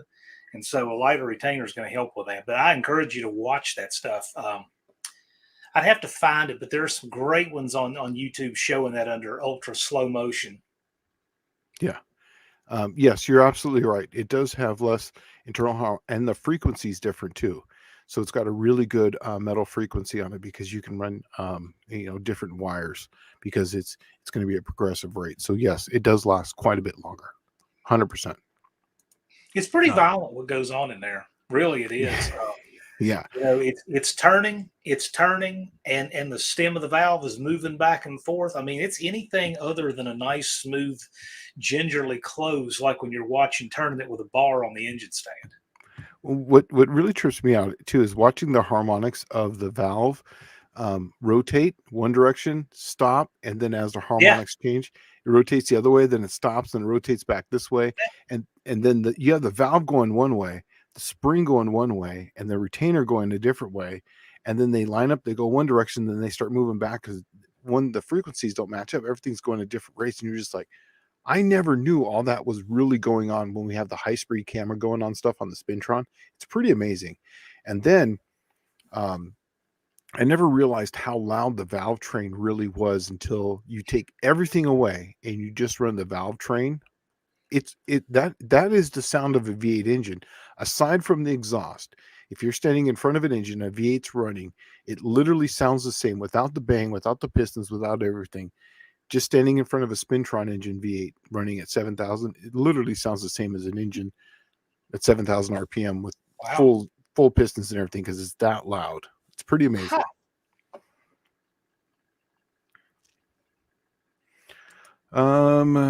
Rating stunt 6 with the chance of cannonballs. Hey, Shane John, are both beehive and conical valve springs made of very cross-sectional spring mark? It really depends on what you have. I can't go into what we're working on some of this stuff, but we have. I can't even really talk about some of the materials, but yeah, okay on this one. I can't really comment much because we're working on things and constantly. So I just want to make sure that I don't say something that would get me in trouble. So I can't comment on this one, unfortunately. So Michael Schmidt asks a more general question. Is there a general RPM threshold where special higher performance valve train components are required? Yes, that really comes down to your camshaft. Really the ramp rate of the camshaft and what we consider soft ramps or violent ramps. Billy Godbold did an amazing job with some of the profiles, testing them.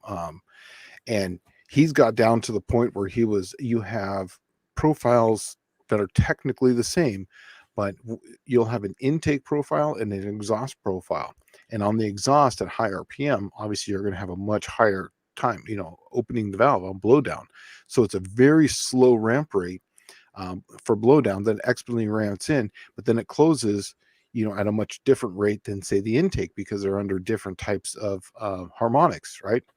So yes, really the valve train and the valve spring really comes down to that, and also to valve velocity, rocker arm ratio, and weights play into this 100%.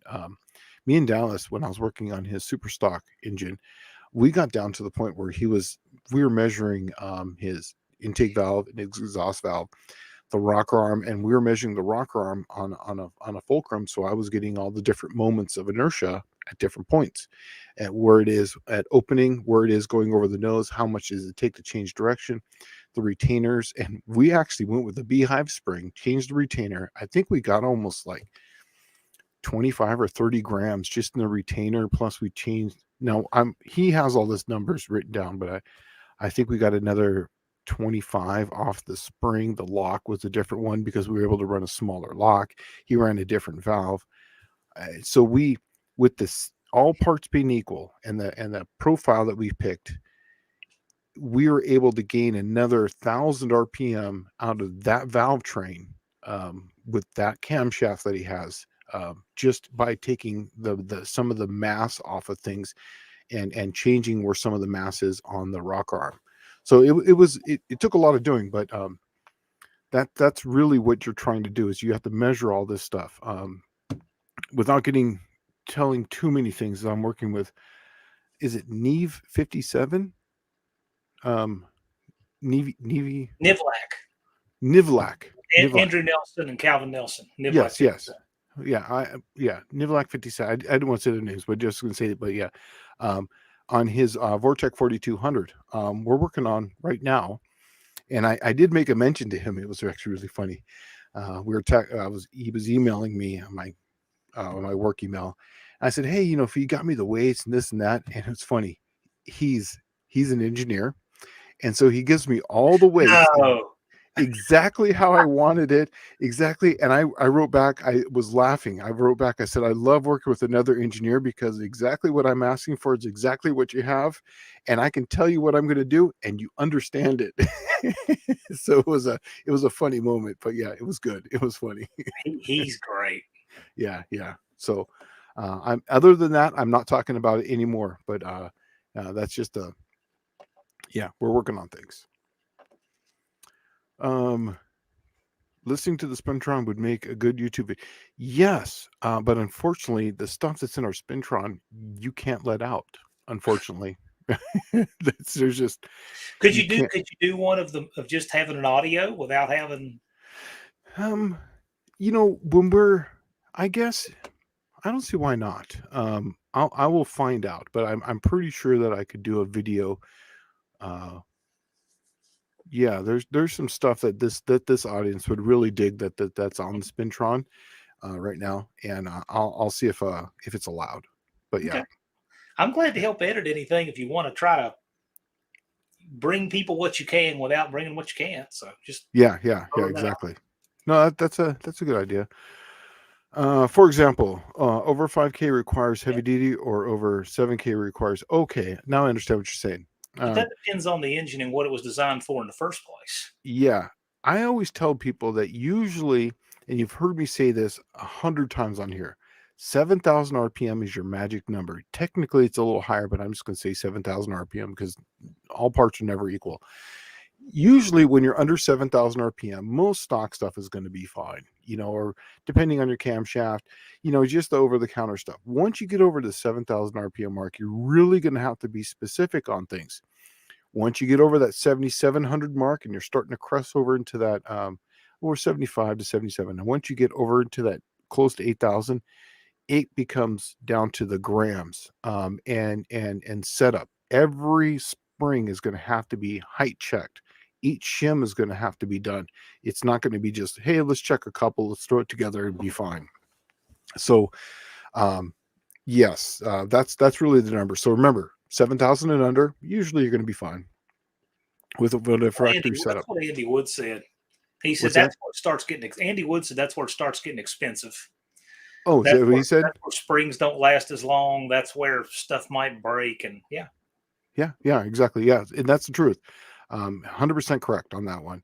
And then it gets really expensive once you get over that 75 to 7,700 mark. That gets really expensive because Think then about the heat that a valve spring generates in regards to how many times you're cycling it, right? oh, it, Like you can take a piece of metal in your hands and bend it back and forth, like you're trying to snap a piece of metal, and you feel, man, they got really hot, right? Yep. Think about your springs, how Oh, yeah. much heat you're cycling in them, and the RPM alone, how much that's putting in them. So that's a On our thought of how long Spintron, they live. on the Spintron, remember the engine's not running. There's an electric motor turning this thing. It's got 10 quarts of oil in it, plus 2 filters, plus a heat exchanger, and it still will smoke. Literally, you'll see smoke coming out of it because the springs are so hot from that oil, and that's a lot of things that we're testing too. Is how hot is this spring going to get? Because that's where your harmonics come in. How much are you cycling this spring, and how fast are you accelerating it is going to create heat, and that's what you're looking at. What's interesting is people talk about they think that a spring sitting under a load for years will get weaker, but it's the cycling of the springs that kills them, not sitting under a load. And I say, well, look at it like this. There's cars that have been just sitting, under a tree in the backyard on the same leaf springs for 20 years, but that doesn't take it out of the spring like all the, flexing back and forth of the spring. That cycling of the springs that wears it out. Yeah, exactly. So when a vintage cam is being reground, are the ramps updated for smoother operation as well as lift duration change? It really comes down to the camshaft. They're like, hey, can I regrind this cam? Well, typically you have to send it in. I do a profile on it. Well, actually, comp cams will do a profile on it. And then they get a base circle, and then they measure it, and then they can kind of tell you what you can and can't do to it. Is the updated ramp something to request or even possible with old camgrind? 100%. Usually, the person that's doing this will say, what's your intended purpose? And you just be honest with the guy. I want to do higher RPMs, but I want to use this.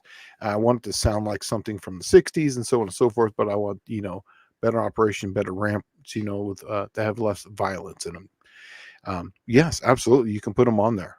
100%. Dakota says, I don't see Andy's comment. Andy didn't make a comment. He told me that. I talked to Andy more off YouTube than on, but he told me that. Yeah. Okay, Cleveland. See if I mix Katie depends on the FE. Twisted Mobile Parkhead says, yeah, keeps all this stuff under 6,800. Absolutely. Big block Mopar especially. Once you get over that 7,000 mark on a big block Mopar, something's got to be aluminum, either the main caps or the rods. Usually something's to take that harmonic out of there. That's what I always tell people. Otherwise, it's not going to be living very long. I've always lived. Experience been 6. Yeah. Keep internally, externally balanced. Yeah, exactly. Yeah. Always internally balanced.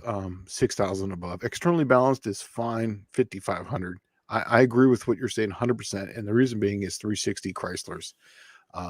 That was the one expense that I would have to do, is that if I didn't have, like, even though I had the B&M flex plate that had the little, Pac-Man cut out, Yeah. you know what I mean? And the harmonic balancer with the balance on it, it still would want to rattle out your teeth, if you did anything over 4,700 RPM for any extended period of time. Believe me, I know. So yes, anytime I would race those 360s, it was literally a stop to Crower, and get them internally balanced. I already knew what the weight was, just have it done. So yes, I agree with you on that one. He goes, "Oh, I'm sending in vintage cams." That's funny. It's like that old Hemi cam that I have. It's you just got to see how much there is to work with. I mean, you can only update it so much. You've got so much heat treatment and so much you can do with the base circle and the LSA, and Professor P can optimize it, but you can't work with what isn't there. That's right. You can only work with what's there, and that's it. And then so usually it's like, do you want 10 degrees of duration, or do you want 10 thousandths lift at the lobe? You tell me. It's going to be one or the other. Sometimes you can put both, but it really comes down to what they're to begin with. But figure your head out first, then figure out what cam you need. That's why you have oiling to cool the springs. 100% correct. In fact, that's the reason why my slant 6s do not burn up the rocker arms, is because I increase the oiling flow by about 100% to the valve train on top with the set screw, and it's constant oiled. It's not timed oiled. That's the biggest Achilles heel on a slant 6. If you ever take a valve cover off a slant 6, it's always going to be burned up in there. It has nothing to do with them not changing the oil. It's just because there's not enough oil going up there to cool it. And then that's the reason that you'll get a little groove in the tip of the rocker arm that you can't even set the valves anymore, because you've got an extra 20 thousandths that you can even measure in there. So yeah. So yes. And I got something really cool to show you guys. I actually made a jig for a Gen 3 Hemi. So you can drill out the rocker arms on the exhaust side, so that way you can get an oil squirt to the springs, just like you do on the intake side. They don't have that on the Gen 3 Hemi. Literally, it's just drip oiling. It comes from the shaft and it drips down to the rocker arm and onto the spring. So I made a jig so that way I can spray oil that rocker arm, and that's what I have in my 68 Dart. And that's why I rearranged all the oiling, because I want to be using about 15% more oil from the oiling system to spray these rocker arms onto the springs, because this will be a road race car. And once again, kind of an Achilles heel on the Hemi is that there's just not enough oil going up there to cool it. So yes, I agree with you. Cool it down. So Ken's talking about reheat treating the cam. I've seen a couple of different ways of straightening a cam, because I'm just thinking about how you straighten a cam. They're always a few thousand. So what method do you like better, Professor P? I've seen people who use an air hammer, and I've seen people like Pal Machine who will actually tap the opposite side and expand the metal just a little bit. I mean, and ultimately they'll both spin out under 1,000. But what are you thinking? What would be your preferred way of doing it, straightening a cam? I do them both, believe it or not. If I'm fine tuning, I use the hammer and a chisel. If I need to move it a lot, I use the air hammer. Okay. For real. And and that's actually how it's done at comp with the flat tappet cams. When they come back from heat treating, literally there's 2 guys there, and that's their job. Is to straighten cams. Literally, that's what they do. Weird people out to know that the factory does that, but yeah. And you're literally hitting. The first time I saw that, and I knew anything about that, I saw Crown. I'm like, "What are you doing, man?" He goes, yeah, right. And he's like, "Oh, I'm straightening the cam." I'm like, "What?" No, and he goes, "Oh, watch." So then he's got these dial indicators on there, and then he gets to the high point, he hits it down, gets fine-tuned, he goes, oh, this one's really far out. You know, Yeah. whoa, you know, Yeah, first time you see that, it just it's yeah, it's brutal. pretty wild. Yeah. Yeah. Okay. Shane John, my dad had a flathead Ford crank dirt track range from back in the 50s, early 60s. They cut counterbalances off the cranks and they run past in harmonics. Right. Yes. Well, you can. That's actually how a flat plane crank works, is that Yeah. you just rev it past the harmonics and call Yeah. it good, you know. Shane, stock LS, is it LS6? IS6? Like, Or yeah. L6 Big Block Chevrolet in a V boat. Oh, perfect. With gold rockers, 7/16 rod bolts, B&M Marine cam, 236, 246 on a 114. Okay, good. Holly 850 and a small B&M supercharger. What would be a safe RPM range limit? Okay. On a V drive, I'm assuming that this is you're going to have a prop on this. Do you know the pitch of the prop or anything? Because it's all going to come down to load. On a 114, and I'm assuming it's going to have water jacketed headers because you have it on a 114 also. And Big Block Chevrolet didn't really say size, but 4,500 is really about where this thing would want. That's going to be the peak torque area on the top of the peak torque for this. If it's a 454, and I had a similar setup that I used to tune. The guy was just a little bigger on the camshaft. It was 240, 246, 240, yeah, 256, I think is what it was. And it was on a 114.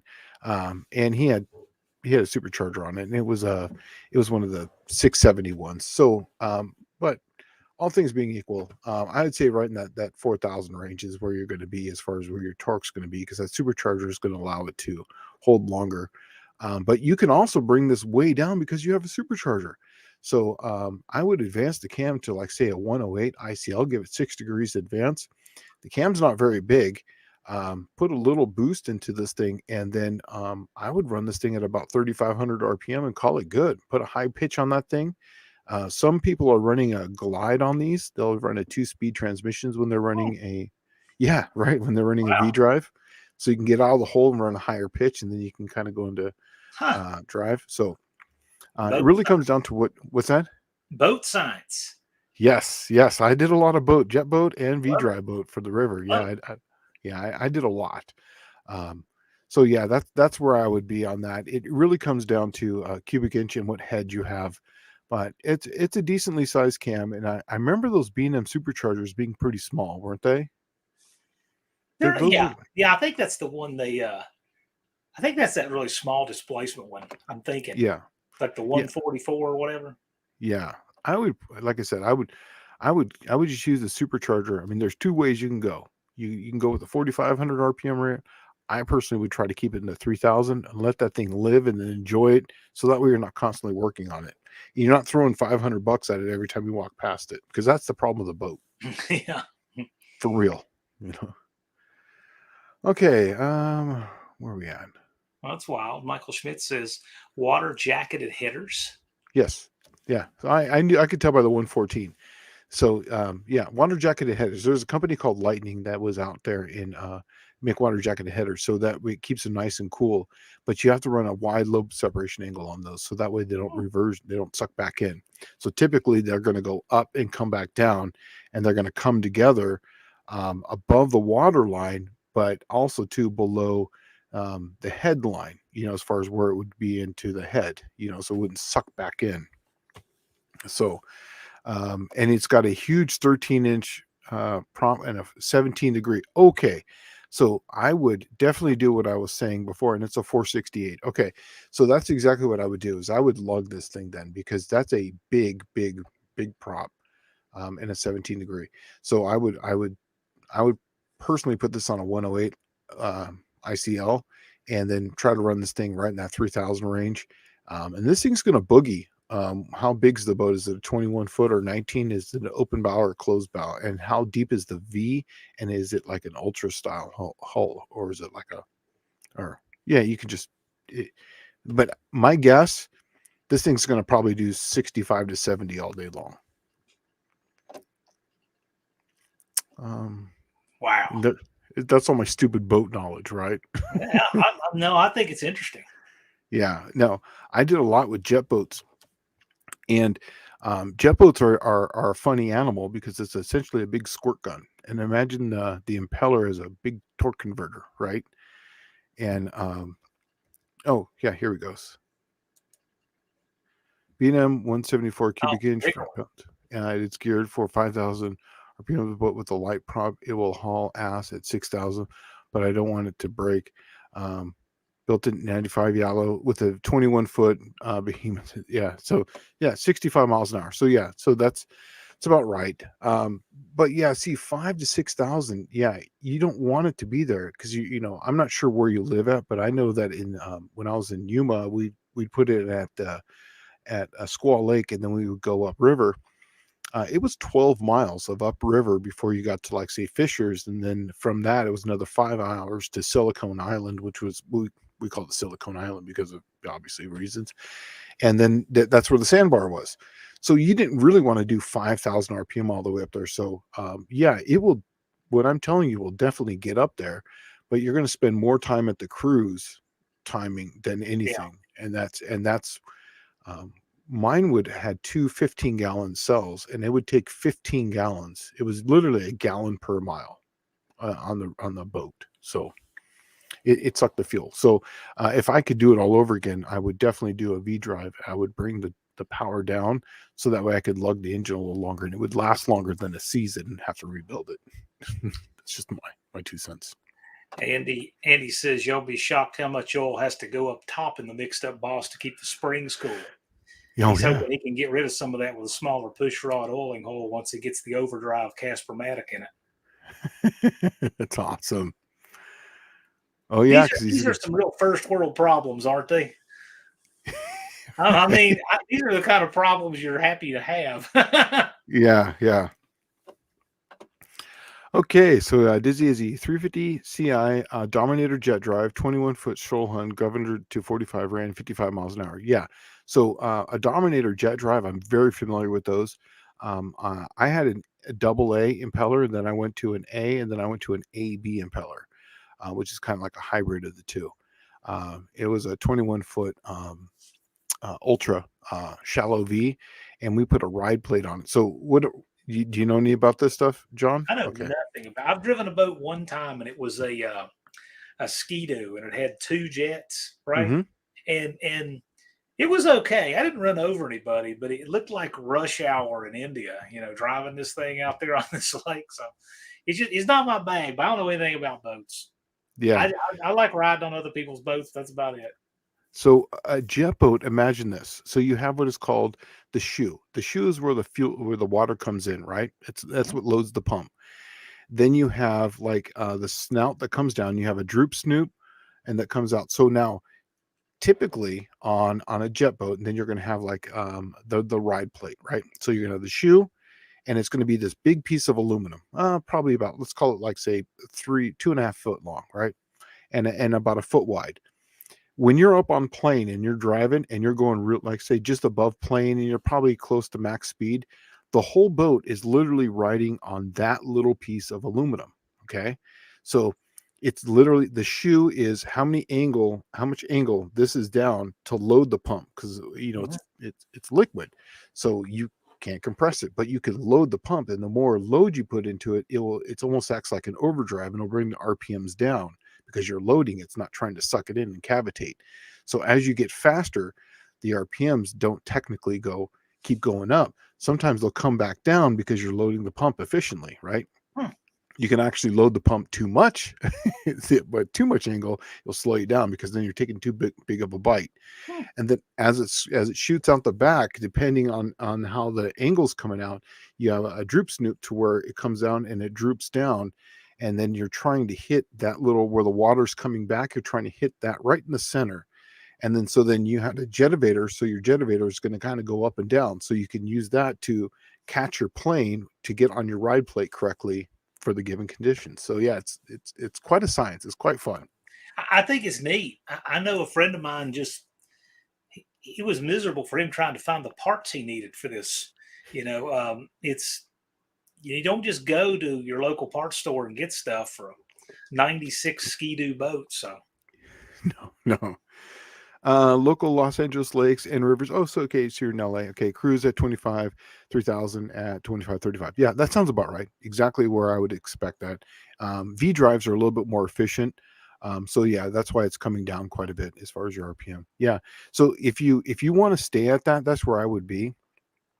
Personally, I think you're right at where it should be for that camshaft and whatnot. 25 to 3,000 sounds just about right, and that's definitely on the lower end of the torque curve for that engine. If you wanted to bring that up a little bit, if you could, as far as the cruise, it'd be a little bit more efficient.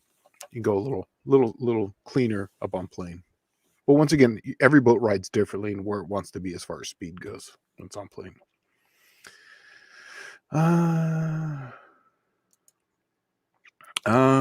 Beehive versus conical.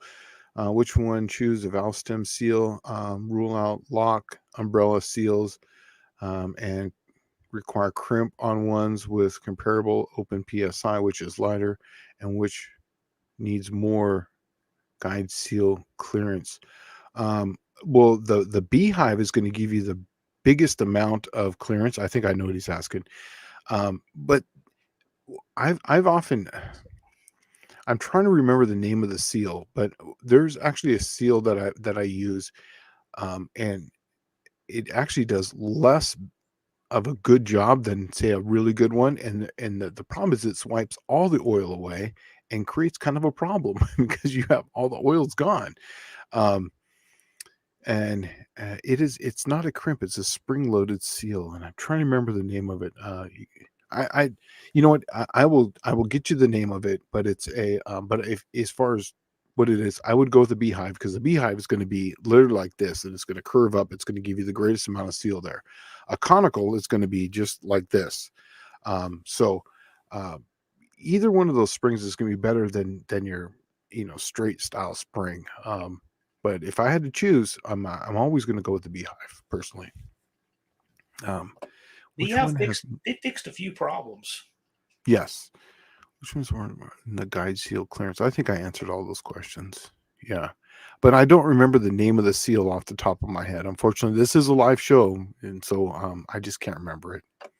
Andy recommends a channel called The Credit Card Captain, filmed at a boat ramp. That's all you had to say. I'm definitely going to check that out now.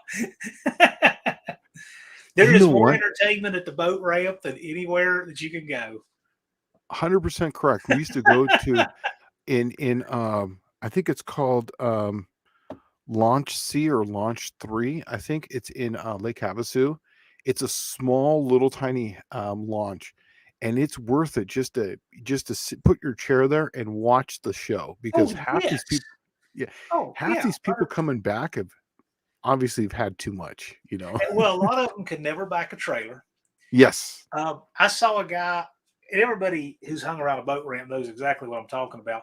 I saw a guy with a two-wheel drive F-150 trying to pull this gigantic cabin cruiser out one time, and he had his buddies in the bed jumping up and down and smoking tires and everything. They finally got it, and they got standing ovation. But you see people go back too far. You see people get stuck. You see it all. It's just great. Oh, we should do a live stream from a boat ramp sometime, dude. That would be fantastic. But you got to go to where there's a boat ramp where a lot of vacationers go, because if you go to a local boat ramp, you're going to get the locals, right. And a local too, because they can back up at warp speed straight. Yeah. They stop, the boat literally slides off. They're not getting in the water and float it. They just slide off and they drive away. It's like, oh, that guy's the local fishermen have it down. Right, they're not fun. Yeah. You got to go to that guy who borrows his buddy's boat for the weekend, who's never pulled the trailer or anything before. That's where the entertainment is.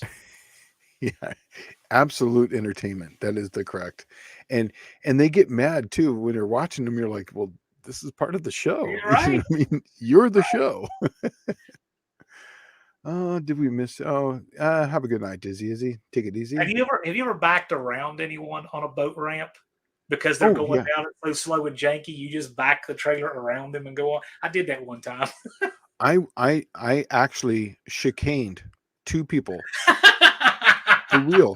There's room for 3 people to back up. These Right. two idiots took up literally because they were backing up like this. They were so far apart. I backed up down the right side of one, crossed between them, went back Yep. the other one, Nice. and then got out, put my pontoon on there, and pulled out, and had to pull out between those two because they were still trying to figure out how to get back into the water. I just wasn't having it. Michael Yeah. Schmidt, Dock Entertainment is the best. It is so expensive for those learning how to back up and raise the engine and put the. Oh yes, that's another one too. They forget.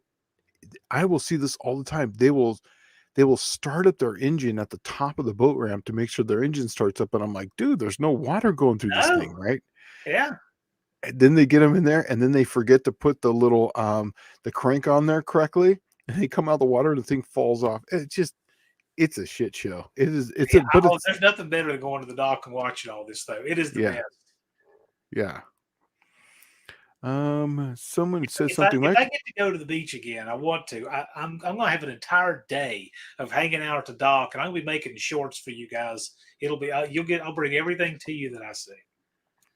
"Oh, thank you. We got a super chat here. Keep it in, and once again, keeping the lights on. You know, That's right? it. Right there we go. If you could choose fine chilled oil spray, say 270 degrees around each valve spring rather than hot flood or drip from one spray down valve cover. Okay, if you could choose fine chilled oil spray, say 270 around each valve spring rather than hot oil or drip from one spray. 270 degrees oil, that's too hot. That, to me, that's not chilled oil. Yeah, We so run, that's chilled oil. What are you running? yeah. My road race car, I'm trying to keep that oil right around 250 and under. Personally, I'm not a big fan of spraying oil because then you're going to basically missing the oil, and you're basically going to put the oil in suspension.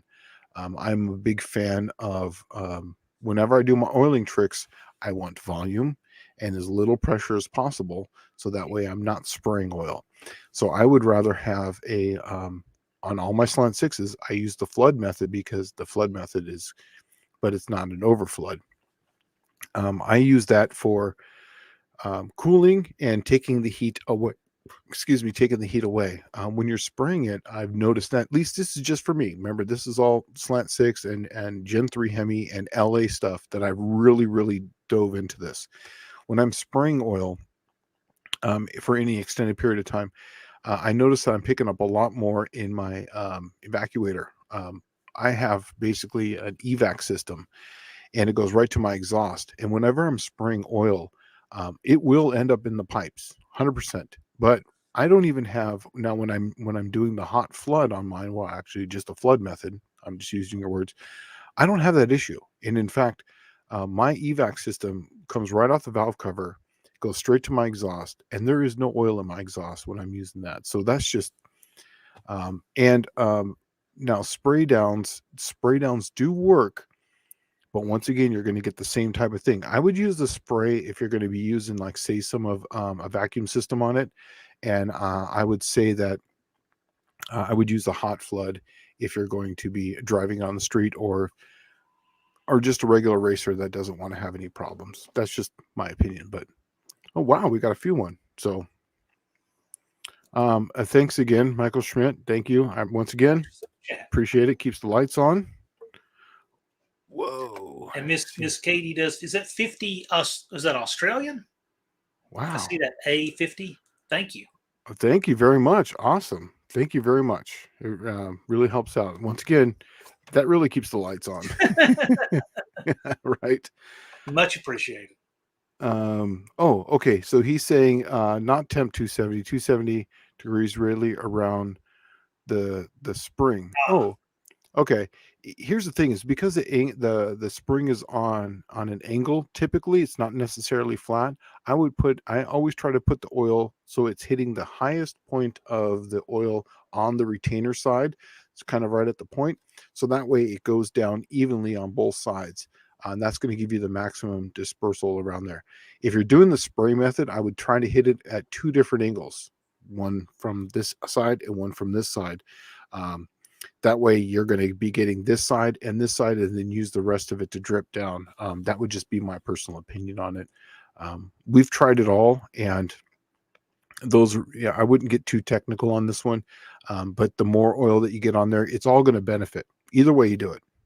It just really comes down to how you're getting the oil out of suspension once it's in the crankcase. It really comes down to RPM too. Seems like whatever gives it the best chance at heat sink.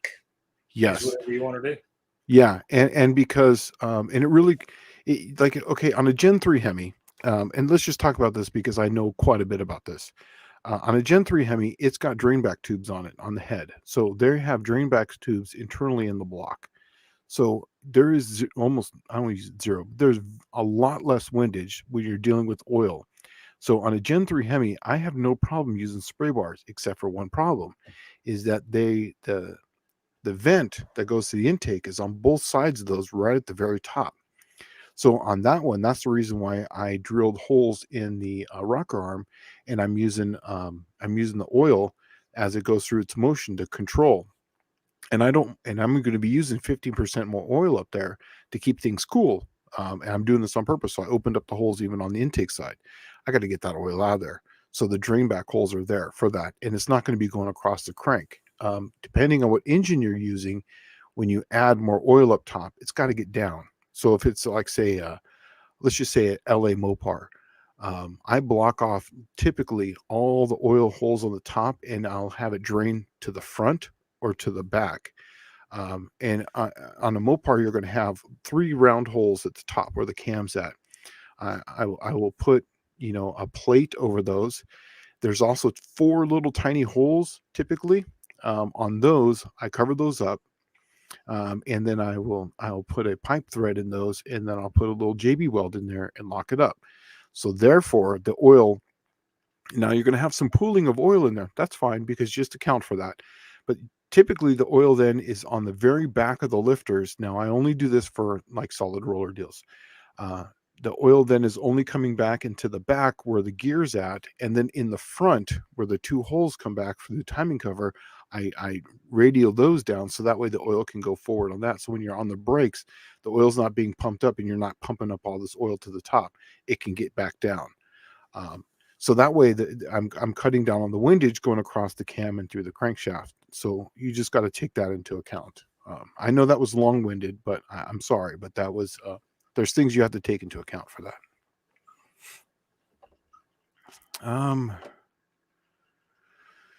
What else? See, what did I miss? Experimenting. Man, we're almost at 9:00. Wow.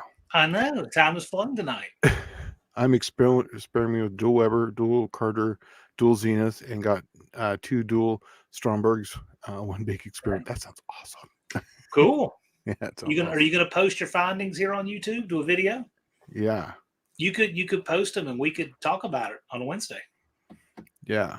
Michael, this is awesome. Some guys here can build some good power out of these inline 6s.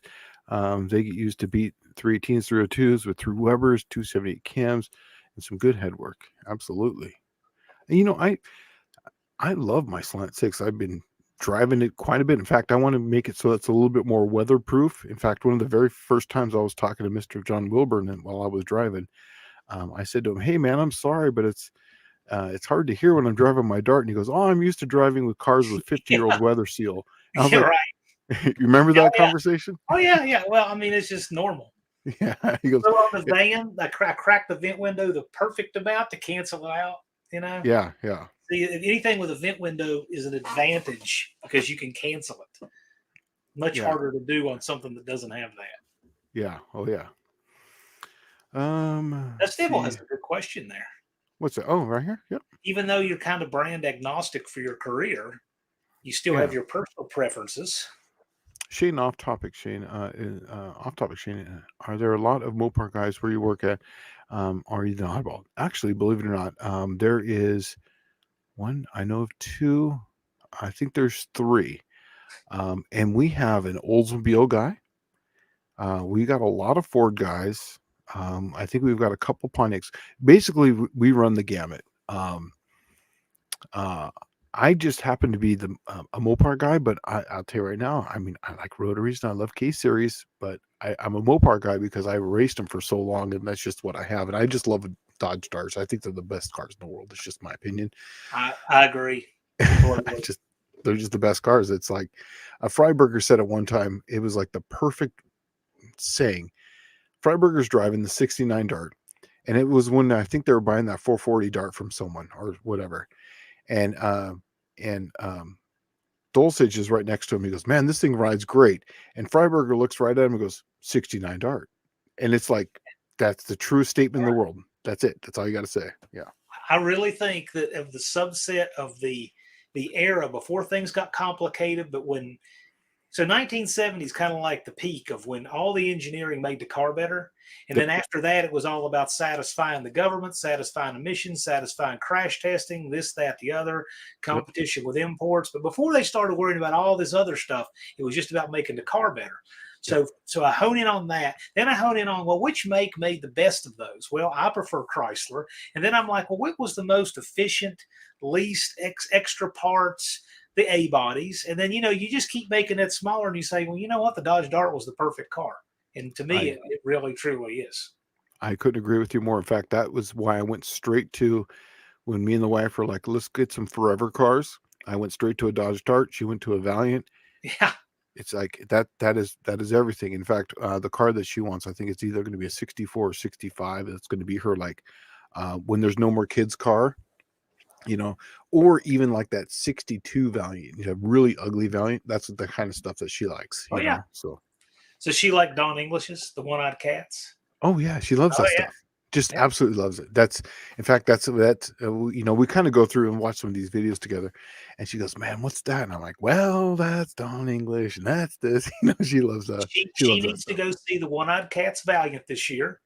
Okay. And it's going to be sporting a new 727 built with all CRT good stuff, right? Nice. Yeah, and then his new 440. That's and by the way, Michael Schmidt, I see you talking about filming and editing. I'm glad to help you. It's not as hard as you think. So if you want to reach out to me, you can email me, john@PrincetonDragway.com. My email is on the No Name Nationals registration site. If you want to email me, I'm glad to help you with that. So and you know what?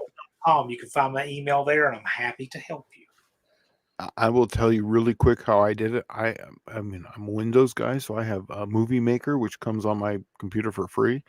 And I watched a couple YouTube videos, and I made a couple videos, and then that's literally how I got started doing it. And we can help you.